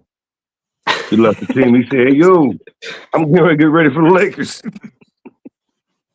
This does have Denver written all over it, doesn't it? I mean, I think so. I wouldn't back the Lakers. I just couldn't understand. That line looks like a trap. All day the line been moving against me, though. Like, when I bet it, I was like, damn. And then right before I came on, I'm like, it's going to go to a 3. Like, this line trying to tell me that I'm on the wrong side, but I don't know. I like the Denver. I would pay attention towards more the money line. The money line at -144 screams like a trap. The Lakers are like the shortest favorite of the card outside of like the I'm gonna make that official. We're betting the Sixers plus money. I was waiting for that Joel Embiid news to come out, and that number's 5. That was +1. There you go. I'm seeing right there. Wait, what is it? Plus 100 for the Sixers. I'm in. I ain't doing that. I mean, I just, it was a price thing for me of like, all right, if Joel Embiid gets, how many times have I given out the Sixers on the fucking show? Joel Embiid gets ruled out, the Sixers go to plus money, and then I get an ass end of the CLV line, then they end up winning the game anyway. Fool me once, shame on me. Fool me twice, I'm going to learn my lesson. The third time, I'm going to fucking crush it. Like that. Okay. This might be a little iffy, but I'm gonna take the Lakers team total under 115.5 minus 110. Seeing that big book offering that one. I'll take a shot with it. We'll see. I'll be frustrated if Denver wins outright, but the game is super high scoring and the Lakers go. That's all right. You got to take your shots. All right, let's move on. Next game on the card is Toronto and Golden State. The Raptors, of course, got blown out at the Lakers in their last game. They've now lost 3 or 4 ATS. Before that, they had been pretty good ATS. Golden State on a back-to-back. They blew up Miami last night. They've now covered 4 in a row and 6 of 7, but Jimmy Butler is now out, right? He left last game, out for the season. How does their Golden State responded well last night when he went out? How do they respond here? New game at home, back-to-back against Toronto. I don't know. This is why we have experts on the show. Justin McKelvey, what do you think? Golden State, a small home favorite, no Jimmy Butler. This is why we got Brizzy on the show. I ain't got nothing in this game. I can break it down for you here. The Warriors are coming in on the second night of a back-to-back. Jimmy Butler out for the season. Just not a good spot to back Golden State. It feels like with Toronto, with them not having RJ Barrett and Jakob Puddle, their offensive numbers are just drastically different. I don't think RJ Barrett's that good of a player, but he's a good enough player for the Toronto Raptors because their offense looks terrible without him on the court. So if anything, I think the total could just be too high in this one. 225.5 opened up at 228. It's gone down 3 points.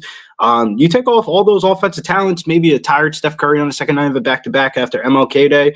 The Golden State by far had a really high total yesterday, and they had an outlier performance offensively, but the market kind of told you that. This one could just be an under 225.5. Toronto team total under 111.5. And if you're going to play an over for a player prop, I like Emmanuel Quickley's player props in this one. Emmanuel Quickley's in a good spot in this one tonight. Golden State bottom 10 against defending point guards and then above the break 3-pointer. So Emmanuel Quickley could have a good game in this one. This game still goes way under, but I think the under is the best bet when you talk about sides and totals. That's what I was thinking. I have maybe under here with 3 Ys in my maybe. And that was when I saw 227. Now it's down to like 224.5.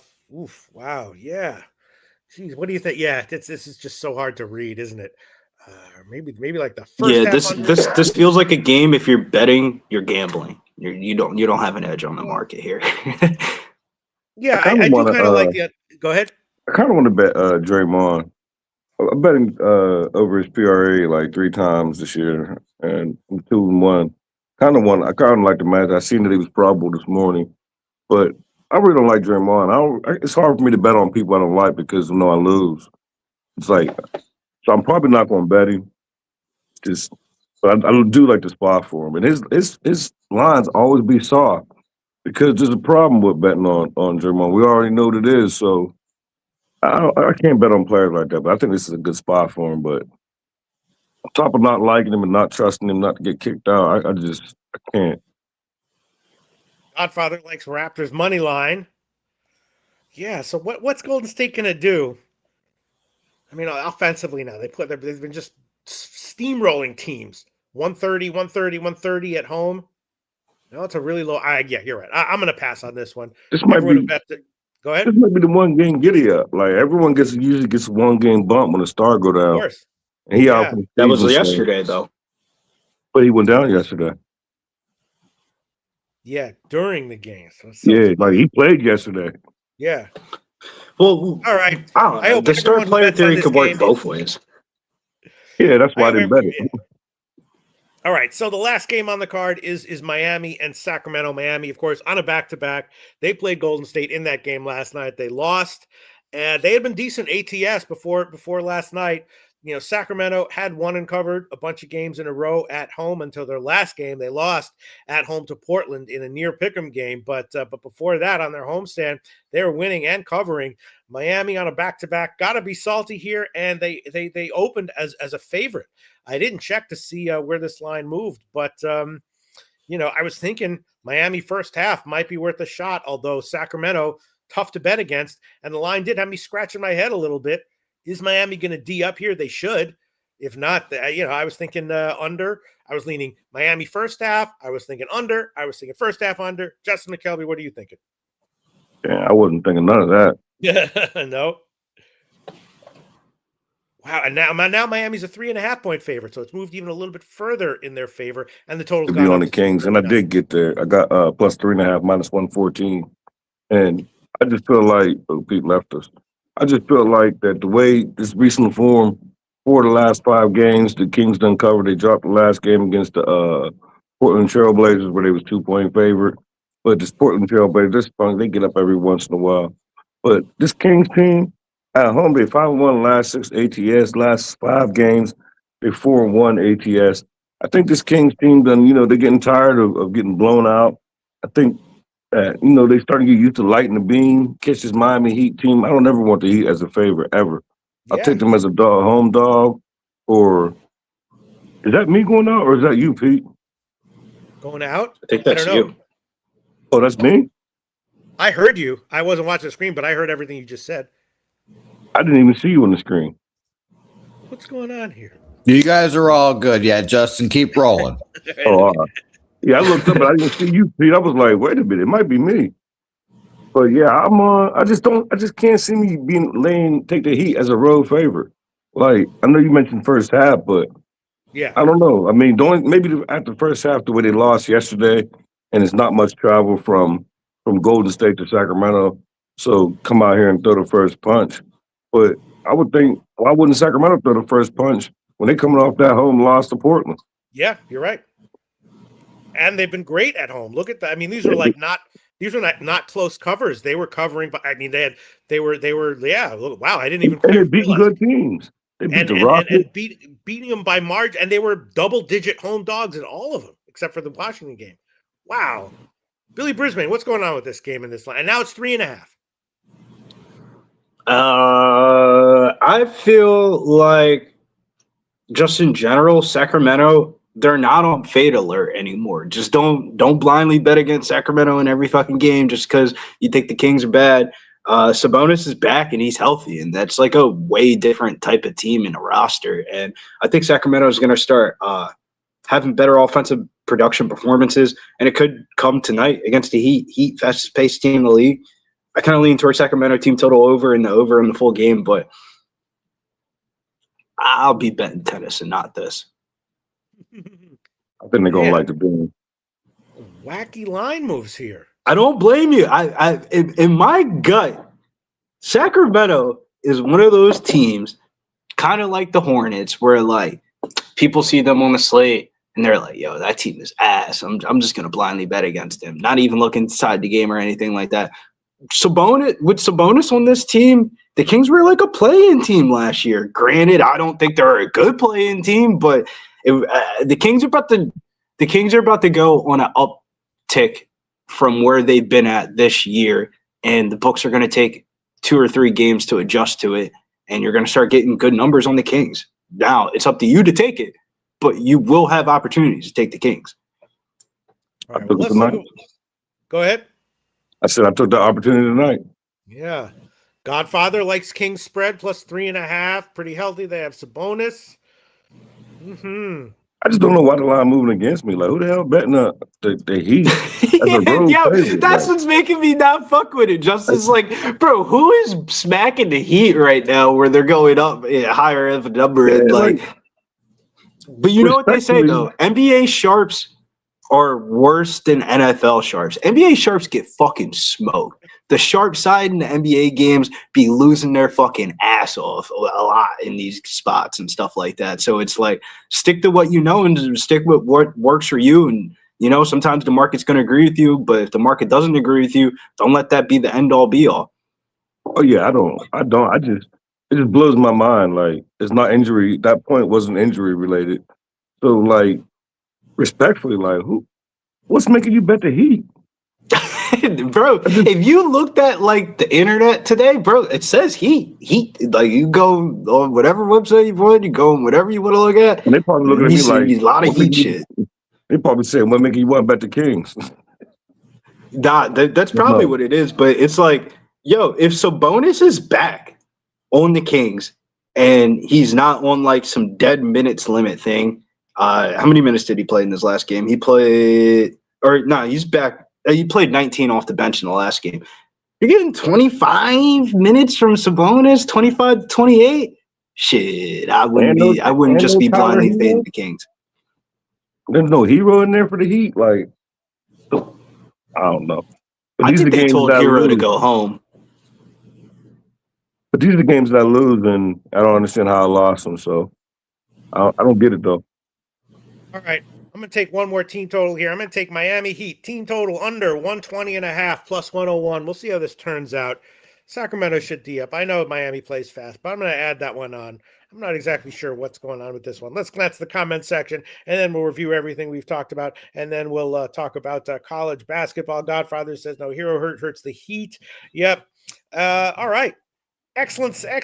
Let's just review everything that we've done. I'll quickly go. I'd say Clippers, team total under 112, minus 110. Minnesota, first half, team total over 63.5, minus 110. Lakers, team total under 115.5, minus 110. And Miami Heat, team total under 120.5, plus 101. Justin McKelvey, please review your official plays. Thanks so much. Sacramento Kings plus 3.5, minus 114. Denver Nuggets plus 2.5, minus 110. And Edwards 30 plus points, minus 130. James Harden over 42.5 points, rebounds, and assists, minus 125. And Spurs plus 4.5, minus 112. Right, and again, the Spurs are also the Ron Crawford spreadsheet play of the day. Billy Brisbane, please review your official plays. Thanks so much. Yeah, the only official play, or I should say, not even official, the only play that I actually have American dollars on right now is the Philadelphia 76ers. But I got to decide between the Spurs and the Nuggets. One of those are going to be my dog of the day. And then player prop of the day, hopping in the car just to make some room for me. I'll sit in the back if I need to. Over 3.5 threes on Anthony Edwards, plus 100. Hopefully we can get the appetizers to the main course. You can sit in the front with me. You can play DJ. What's the blunt? Okay. All right, college basketball. You know what to do. Hey, Billy, what's your are you doing college basketball with us, or do you have to leave? Or what? I do got to dip on out of here. I got one college basketball play. It's square as fuck. You could tail it, you could fade it. Doesn't matter to me. I'm gonna have money on it. Vandy, Arkansas, over 173.5. Take the over in that game. Arkansas went way under the total in their last game against Georgia. I think there's a good offensive bounce back spot for them. Now, if they win the game outright, I don't know. But if there's one thing I do know, Calipari going to run up this score tonight, either in a win or a loss. So over 173.5. I think that number, if that number wasn't so recent where the last game against Georgia was like 183.5 that went dead under, if that situation or scenario didn't happen, I feel like we would be seeing a high 170s in this game. If you look at the offensive stats on these two teams on KenPom, there's going to be a lot of points scored in this game. I just don't know who's going to win. I lean towards Arkansas, but I would not rule out Vandy. Vandy's a lot better on offense than what they've been in past years. Yeah, no doubt about that. All right, thank you so much, Billy Brisbane. Appreciate that. Yeah, that game. The first total I saw was 175, which is very understandable. I mean, I think he's probably right, although it has dropped. And I also saw Arkansas 1.5, and I think I like Arkansas here, even though I have a tremendous respect for Vandy. But at -2, I think I'm going to make Arkansas an official play, and that is also someone's big play of the day. I don't remember who said I liked Arkansas. All right, Justin McKelvey, what college basketball games would you like to single out for us here? Iowa State and UCF first.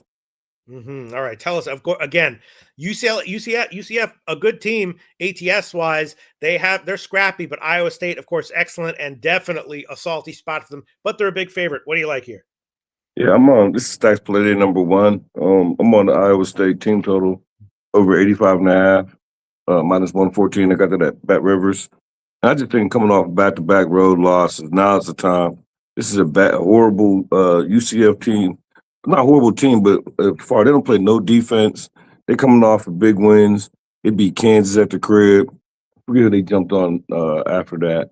But I like this UCF team. That's why they want to lay the spread, even though it's in a bad spot. Getting 13.5 points, 12.5 points, whatever the spread was. Yeah. My first thought was, that's a lot of points to be giving UCF.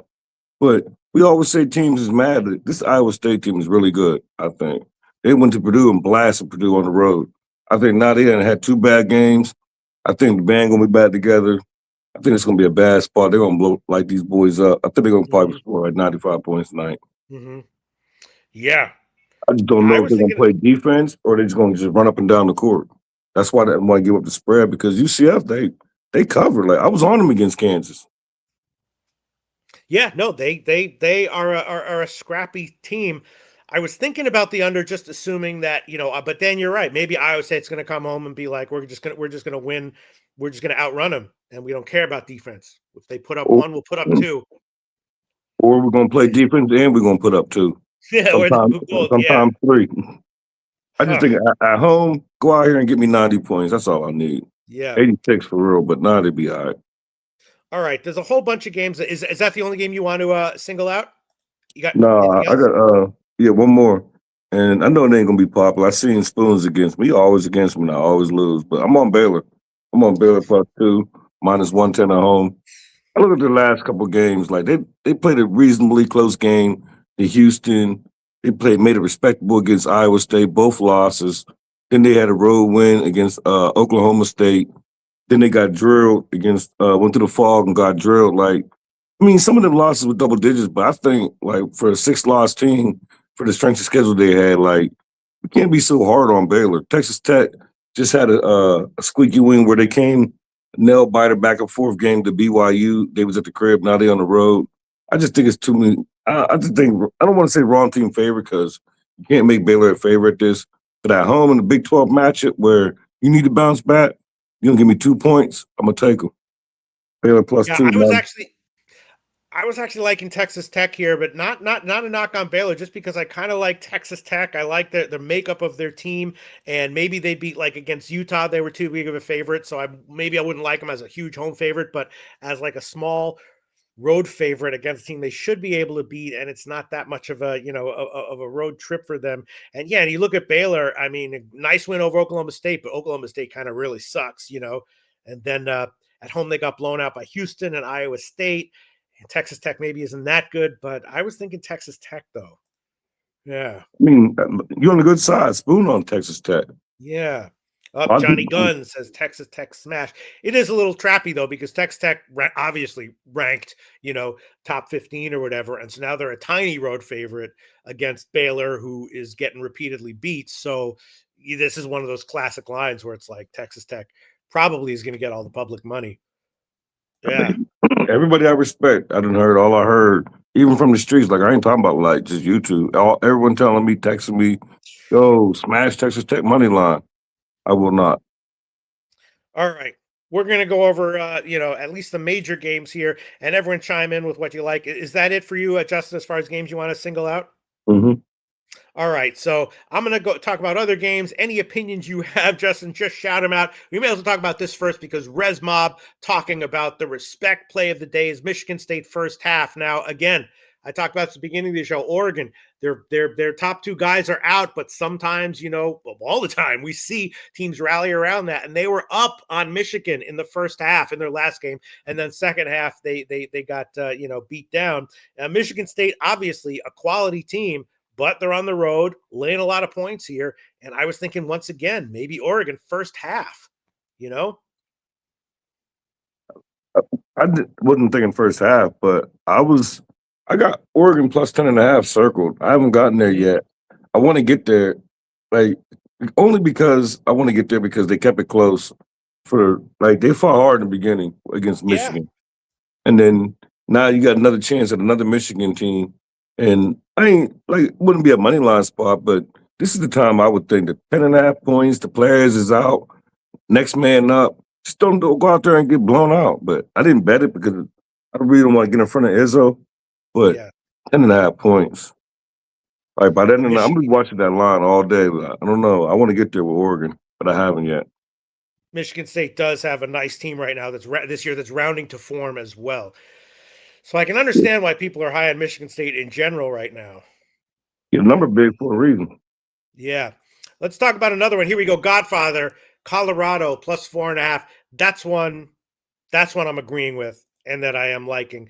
Of course, Colorado, no great shakes this year, but a lot of years they're like that, and they still have betting value against good teams, when they're at home. And Kansas off 2 excellent home wins and margin covers, but they've been bad ATS on the road this year. Also, their coach, Bill Self, was hospitalized. So that could, light a fire under them. They're also using a short rotation, which you got to think is probably not great going into Colorado. Is Colorado good enough to get a cover here? I think probably yes. I liked it at 5.5. All this makes sense, Justin, doesn't it? It does, and I wanted to bet Colorado, but I'm not going to. I'm not going to touch this game. Kansas is coming off that blowout to Baylor. Now you're on the road with Colorado with no coach. So I don't know if it's going to be struggling without no coach. Well, you know what I mean, no head coach. Kansas is the one with the coach is the issue. Bill That's Self, yeah. That's what I'm talking about. Now you're on the road. I said Kansas right. blew So out it might light Baylor. a fire under him. You're saying? Yeah, I said you was just at home. You blew out Baylor. Now you're on the road with no coach. Yeah, Kansas is on the road, right? Yeah. Oh yeah. I don't know. It'd be Colorado or nothing. But the only thing that worries me, like maybe they get up for the coach not being there. Like, of course, yeah, yes. Maybe they do, but then again, they only have to. They could win it and not cover. Line has moved in Colorado's favor, which doesn't surprise me at all. All right, I can't not take it. It's now moved. It's now moved down to 4, and just for for emotional purposes, I'm going to take Colorado up to 5 here. I'm going to take Colorado +5, minus 124 here. I'm going to add that one on. Colorado +5, minus 124. If it loses, it loses, but it should be good enough. Again, short rotation for Kansas. They've struggled on the road. They're coming off of some nice wins. So I'm going to take it. All right. I'm on Colorado as well, officially with the Godfather. Let's see. Other games that people want to talk about. Res Mob is on Baylor first half. Fishy line. Absolutely. Let's see. All right. So some other stuff. I don't know if you looked at these games, what you Justin, think about Kent State? What you think about Kent State and Miami? That's a tough one. Again, Miami, obviously awesome, right? But Kent State, pretty damn good. They're at home, and they're definitely getting up for this game, right? Maybe at first glance, you might think that Pick'em was a fishy line. Let's see where that line has moved, Justin. Let's see. Where is that line? Kent State. Where's that line? Oh, see. All right. So now looks like Miami's a favorite now, small favorite.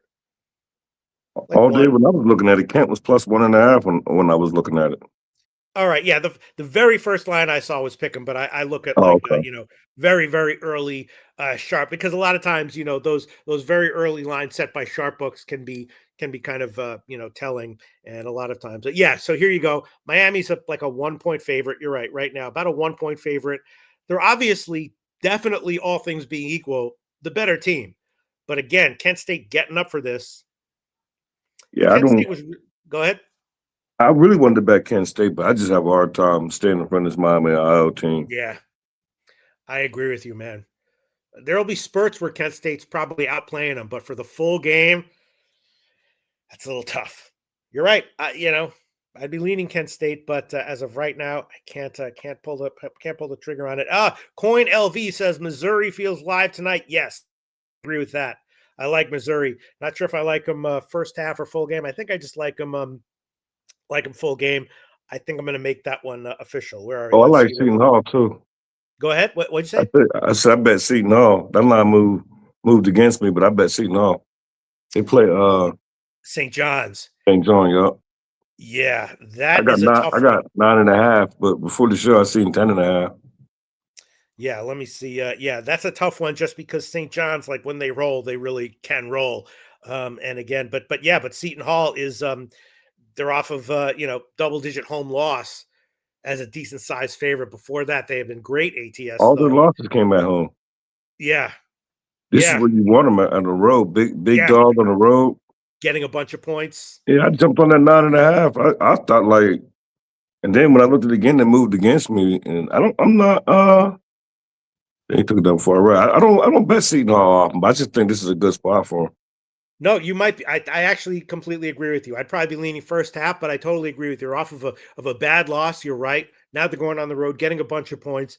St. John's is a scary team, which is why they're such a big favorite. And they might roll full game, but I definitely agree with you, Justin. I think Seton Hall first half is probably a nice bet there. The Missouri line, though, I think it's. Let me see. I think I saw it move. It's like maybe. Not that much, right? About 1 or 1.5. Again, Georgia. The thing about that game, though, is that in college basketball, in college sports, you see this all the time because they're young kids, they're new programs. Teams, can change on a dime for better or for worse. And that is a really good game that they played against Arkansas, who is a good team. Georgia was like, we got to start D'ing up. We play a fast pace. We score a lot, but we got to start D'ing up. And they really did that successfully against Arkansas. So it's possible Georgia turned a corner. Definitely. It's also possible that they did it well there and they'll do it well in future games at home, but against Missouri, not so much. Missouri's off a loss at LSU. They've been pretty good ATS recently. So, I think Missouri's could be wrong though, but I think Missouri's a good play. I'll put that. I'll make that official. Let me see what line is that right now. God, college basketball so unwieldy. It was like 1.5 when I was looking at them. Yeah, I'm seeing like -1, -111.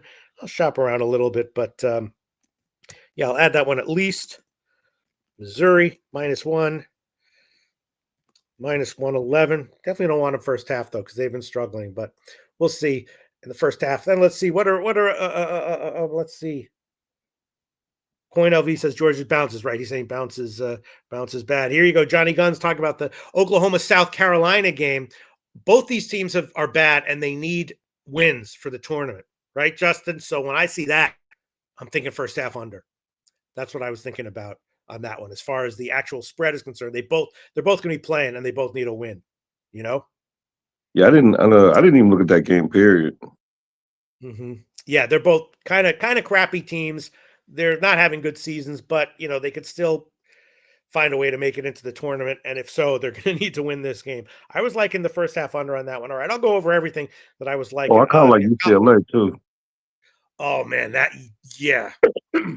Why do you like UCLA? Tell me. Not that I disagree. That's a tough game, though. Tell me. I don't know. I just think that it's a good spot for them being at home. I seen it. I got +6 in my bet slip. I think this Purdue team. This is where you can catch them on the road. There's not a chance I would be on the UCLA money line, but you take them out west. This is where you can catch it. I think 6 is a big number to be asking for this Purdue team. I mean, they're good. One of the best teams in the league by far. Would not put the money line on UCLA, but 6.5. Rushing this number creeping. I didn't bet it yet, but I wanted to. I'm not in a hurry to fade Purdue, but I don't know. I just think this is a good spot. Just UCLA coming back home after who they just played? Ohio State. I think that's who they played over the weekend. Yeah, and their defense did not get it done there, so they're going to. Yeah, now they're back at the crib. So I kind of like UCLA, but I don't know if I'm going to get there or not. But here we go. I have slight leans, UCLA and UCLA first half, and also leaning under, even though UCLA can play high-scoring games at home like against Arizona, but not when they're like outclassed like this. Yeah, leaning under and slight leans UCLA and the first half as well. So I agree with you there. I was definitely leaning Auburn. I mean, Ole Miss, good team and playing better, but they are coming off of that big win against Mississippi State. I was thinking Auburn first half, definitely thinking Arkansas, Texas Tech, Oregon first half. The DePaul Butler game is interesting. DePaul is a good team, ATS. They're getting a lot of points against Butler. And I was thinking the first half under in that one. I was thinking the first half under in Oklahoma, South Carolina, just because, again, they both kind of suck. They both need a win.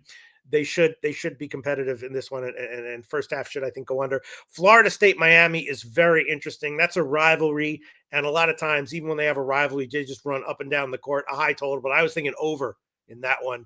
Miami off that loss. Miami lost that Clemson loss, though. That's the only reason. I thought the same thing, but I was like, you know what? Miami coming off that Clemson loss over the weekend.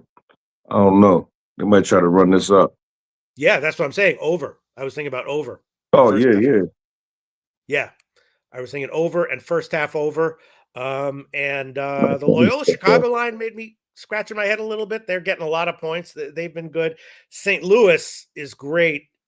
They are ranked now, and they are great first half on the road. Duquesne, very beatable, and they're bad at home first half. So St. Louis first half was something I was thinking about, but that's a high number, and that is all very, very, very obvious. Might be a good bet anyway. NC State Clemson, someone asked about that one, low total, but I was kind of, relatively low total in the low 140s. I was leaning under in that one.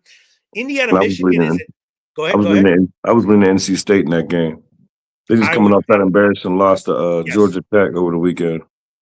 I would have a slight lean to NC State as well, getting about 3.5, and maybe a little bit of a stronger lean to the under. The Indiana-Michigan game is interesting. I was thinking over, or first half over, at least in that one. I was like a full game over. Yeah. No, I mean, I would lead full game over as well. I think Michigan can score 100. Yeah. Yes. No, I agree. Gosh, there's so many friggin' plays here. Let's look at the comment section and see. Yeah, Res Mob is on NC State. I would definitely agree with that slightly, but definitely agree. Godfather pulled the trigger on NC State plus 3.5. Res Mob beat a lot of lines. There you go. Michigan State first half. Ohio State first half, I would agree with, it's a lot of points, but it should be a good spot for Ohio State. And I agree with that. Florida, that's a tough one. I have no real opinion on that one. All right, and here you go. Robert Cherry, dog plays of the day. He likes Ole Miss. That's full game. He likes Vanderbilt. Wow. All right. Okay. I can. He like Vanderbilt? He does. I mean, Vanderbilt's good. It's just. I mean, they're really good. Yeah. But so is Arkansas, I think. Yeah, I agree. And I guess suspiciously low line. I don't know. All right. Let me see what I want to make. It is low. That line is real low. Yeah.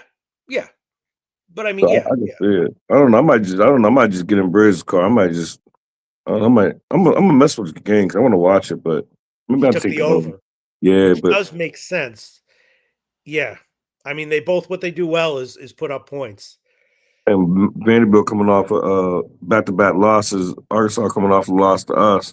Got to be pissed off. Two pissed off teams. Vanderbilt got to be determined to get back on the win. They 2-0. They was undefeated. Now they 0-2. Yeah, of course. I don't know. No doubt about that. All right, I got to think about what I want to make official here for these. Look at that. But I think it's like what you said. My fault, Pete. What you said go ahead. Before I even came on. Like maybe they'll lose 3 in a row, and then we back them for like the next 5 or 6. Oh yeah, for sure. I like when you said it. I was like, that makes sense. All good teams go through losing streaks. Like no one except for the Hoosiers go undefeated. Yeah, and those were also 2 very forgivable losses. Yeah, as well. Man. One of them was to the champs. You can't be mad about losing to Florida. Yeah, this North Carolina game. I mean, the NC State game. Man, they should bounce back. They will bounce back. But Clemson is tough, though, man. That's a defensive oriented team, and they're good, man. You know what I mean? And they won like 9 straight, I think. 9 or 10. And they've covered 6 in a row. Yeah, that's why it's just wrote down. I ain't betting me, but I wrote it down. Like they're holding teams down. They went into Notre Dame and beat them by 15. Went into Syracuse, beat them. It's a tough team, Clemson. Yeah. Yeah. All right. I'll decide what I want. All right. Here's what I'm going to make official. I'm going to make. I've already made 2 of them official. I'm going to make, let me see. All right. I'm sorry. This is a little bit chaotic, but that's how college basketball is. Sorry. I'm not the one who said there should be 400 college basketball teams. All right. Let's see. What do we got here? I'm going to take, I think I will take the Oklahoma, South Carolina first half under. Yeah, that's like 71 minus 114. I'll shop around after the segment, see if I get a little bit better, but I'll take that one. I'll take Oak, South Carolina first half under, 71 minus 114 at worst.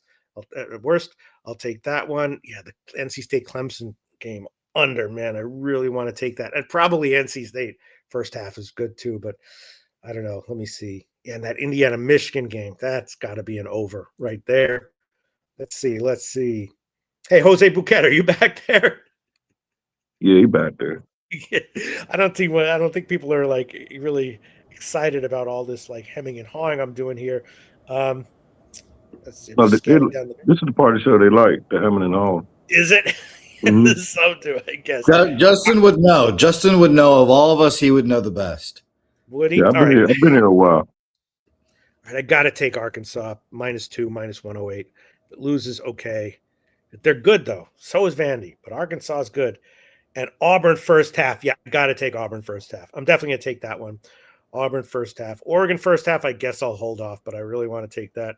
I agree with you about UCLA and the under too. I think they're going to bring out their defense here. The first half under is probably a nice little bet there, but I agree with you about UCLA first half and full game. So you ain't got no college? No. I'm licking my wounds from getting my ass kicked in Vegas. Oh shit! Sorry to hear that. No, it's Sorry to hear okay. that. A prostitute grabbed my ass and called it fat, so it made it all better. Nice. Yeah. You really got to be careful over there, man. And that Florida State Miami game, that's going to go over. Those guys, when they want to win or lose, they just love to, in a regular season game, they love to run it up and down, don't they? They do. They love running up. I would love running up and I do love running up and down. Let's see. You don't run up and down. I in my own way, I do. I do not believe that. No one would confuse me with the Florida State guard, but I run. Did you say thank you, Jose, when she grabbed your ass? No, because if I said another word, she would have gotten me for another $50. I'm sure. She's like, "Oh, that's 50 right there, sir." So no, I had my headphones in and I just quietly walked away. That's right. I do remember that story because I fell for the same thing in New York. Yeah, she said, "Oh, baby, let me give you a hug." And then that was my first mistake. I gave her a side hug, and then she grabbed my ass, and then I quietly walked away. Yeah, mine wasn't like that. Mine was Mickey Mouse. Yeah, it was one of the highlights of my trip, though. So I'll tell my kids about that story. You All want right, kid? Auburn first half -1, -109. I'll make that official. The NC State, man, NC State first half especially. Look at that. Where is that? Where is that? NC State, oof, -1 plus 107. Would love to take that. NC State's -1? No, sorry, plus one first half. Yeah. I'm about to say that's telling if they favored at halftime. Yeah, no. Yeah. And then Pete, I have a non-basketball betting question for you. Yeah, all right, go ahead. What the fuck are you about to do with the rest of your day? I don't even know. Just wander around, play it by ear. Man, that DePaul line is really high too. And He has somebody in the room with him, Jose. Of course he does. I got a prosecutor. I swear I've been watching grabbing the my shadow. ass yet. But when I start pulling out the bills, she will. She will. Over your right shoulder, Loshak. Or left. You're right. I swear I keep seeing the shadow. We know what it is with Pete. You know what it is, boy. Justin. Oh, and look at AM like in the Rutgers Iowa game, over 138.5, in the Air Force Colorado game, over 131.5. Spoons bets wanting to take UCLA money line. Look at that. About time me and Spoon on the same side. Sheesh. Jeez. All right, here we go. Some more stuff from Spoon. Oh no, maybe the same. Yeah, UCLA like 6.5. SMU. He likes Ole Miss full game. Texas Tech, Miami money line. Makes sense. Akron, big favorite there. You said Miami money line. Oh, Miami, Ohio. Yeah, sorry. Yeah, I was about to say, damn, Spoon. All right, I got to think about what I want to make official. I just haven't had time to. All right, I'm going to go over quickly the card, and then okay. Ohio State people like Ohio State. I agree with that. Spoons bets likes Akron 7.5 at Buffalo. Now it's 8.5. I was thinking about an under in that one, but I'm going to pass on that one. Oklahoma, South Carolina, first half. I made that official. Florida State, Miami. That's got to be what's over in first half over. First half is 79. I guess I'll hold off, but that's got to be a good play there. NC State, Clemson under, and NC State first half. Liking both of those. Indiana, Michigan, first half of that's got to be a game that's going over. Let me see that one. 78 minus 109 on the first half. All right, I can't. Was that Michigan and Indy? Yeah, Michigan and Indiana. We know how these games go, right? Michigan back at home. Hold on, let me just run a few numbers here. Jesus. Run those numbers, Pete. Only way you're running nowadays. Jose Bouquett. Justin, I hope you do make it to Pubapalooza so you can just see Pete in person, and then you'll understand. When you see him in person and you see him on screen, you're like, yeah, it makes sense. Well, seeing him on screen, I don't picture him as somebody who gets up and jogs in the morning. Yeah, you know what? You would be right. Like he misses 2 days every single week, so. All right, I'm gonna hold off on that first half in Indiana, but Indiana over. But I definitely like it. DePaul, Butler, first half under, definitely leaning that way, but I think I'll hold off on that one too. Arkansas made that official. Texas, that's like moving in Baylor's favor almost a little bit now. Going back the other way. Yeah, that's telling you something. I'm not exactly sure what, but and I agree with you on the Purdue. God, I would love to take what's that first half line on the UCLA game. Justin, you remember those Publipalooza streams with Pete talking to those ladies? You remember that? I do. Let me see, just very very quickly. I just want to see. Pete's suave. He's got a way about him. All right. When he shaves his UCLA. mustache into something ridiculous, it's And he great. acts like he don't want to talk about it, but he really does. I fucking talk about it. I talk. Yeah, look at that. The USC. Look at that Baylor first half. Ah. Yeah. Purdue, man. They're a tough team though. Is UCLA gonna, what do you think? Is UCLA going to be able to slow them down? I mean, UCLA rolled Arizona State, and that was a high scoring game. I don't know if they're gonna be able to slow him down, but I think if they don't, I think they can keep up with him. Yeah. Yeah, UCLA is actually not a. All right, I'll just take the under. I'm going to take the under in Purdue's UCLA, not first half. I'm going to take Purdue UCLA under, just full game under. And that line is, I'll shop again, but yeah, 148 minus 121. Shop a little bit, but all right. So I'm going to shop around after the show's over at two other places, big offshore books. So, but as of right now, the worst lines I'll get: Colorado +5 minus 124, Missouri -1 minus 111, Oklahoma, South Carolina first half under 71 minus 114, Arkansas -2 minus 108, Auburn first half -1 minus 109, and Purdue UCLA under 148 minus 121. That sounds okay, right? Sounds like a winning day to me. Definitely does. Yeah. Sounds like Pete. And I'll add on NC State Clemson. There's a big 7 for you there. NC State Clemson under, and that'll be let me just find it. At worst, it'll be 141.5 minus 109. Pete's gonna have his toes in the clear water, just thinking about all of his bets the rest of the day. I'm just because that one could easily go to overtime, or there could easily be shenanigans. What should I give official here? That one should.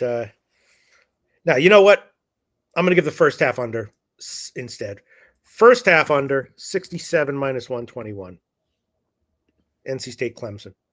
Also agree with everyone leaning or liking NC State to whatever degree you are. All right, that's it. Let's see what the people in the comments section. DC Capper likes Iowa State -13. It is a salty spot for them. It is a salty spot.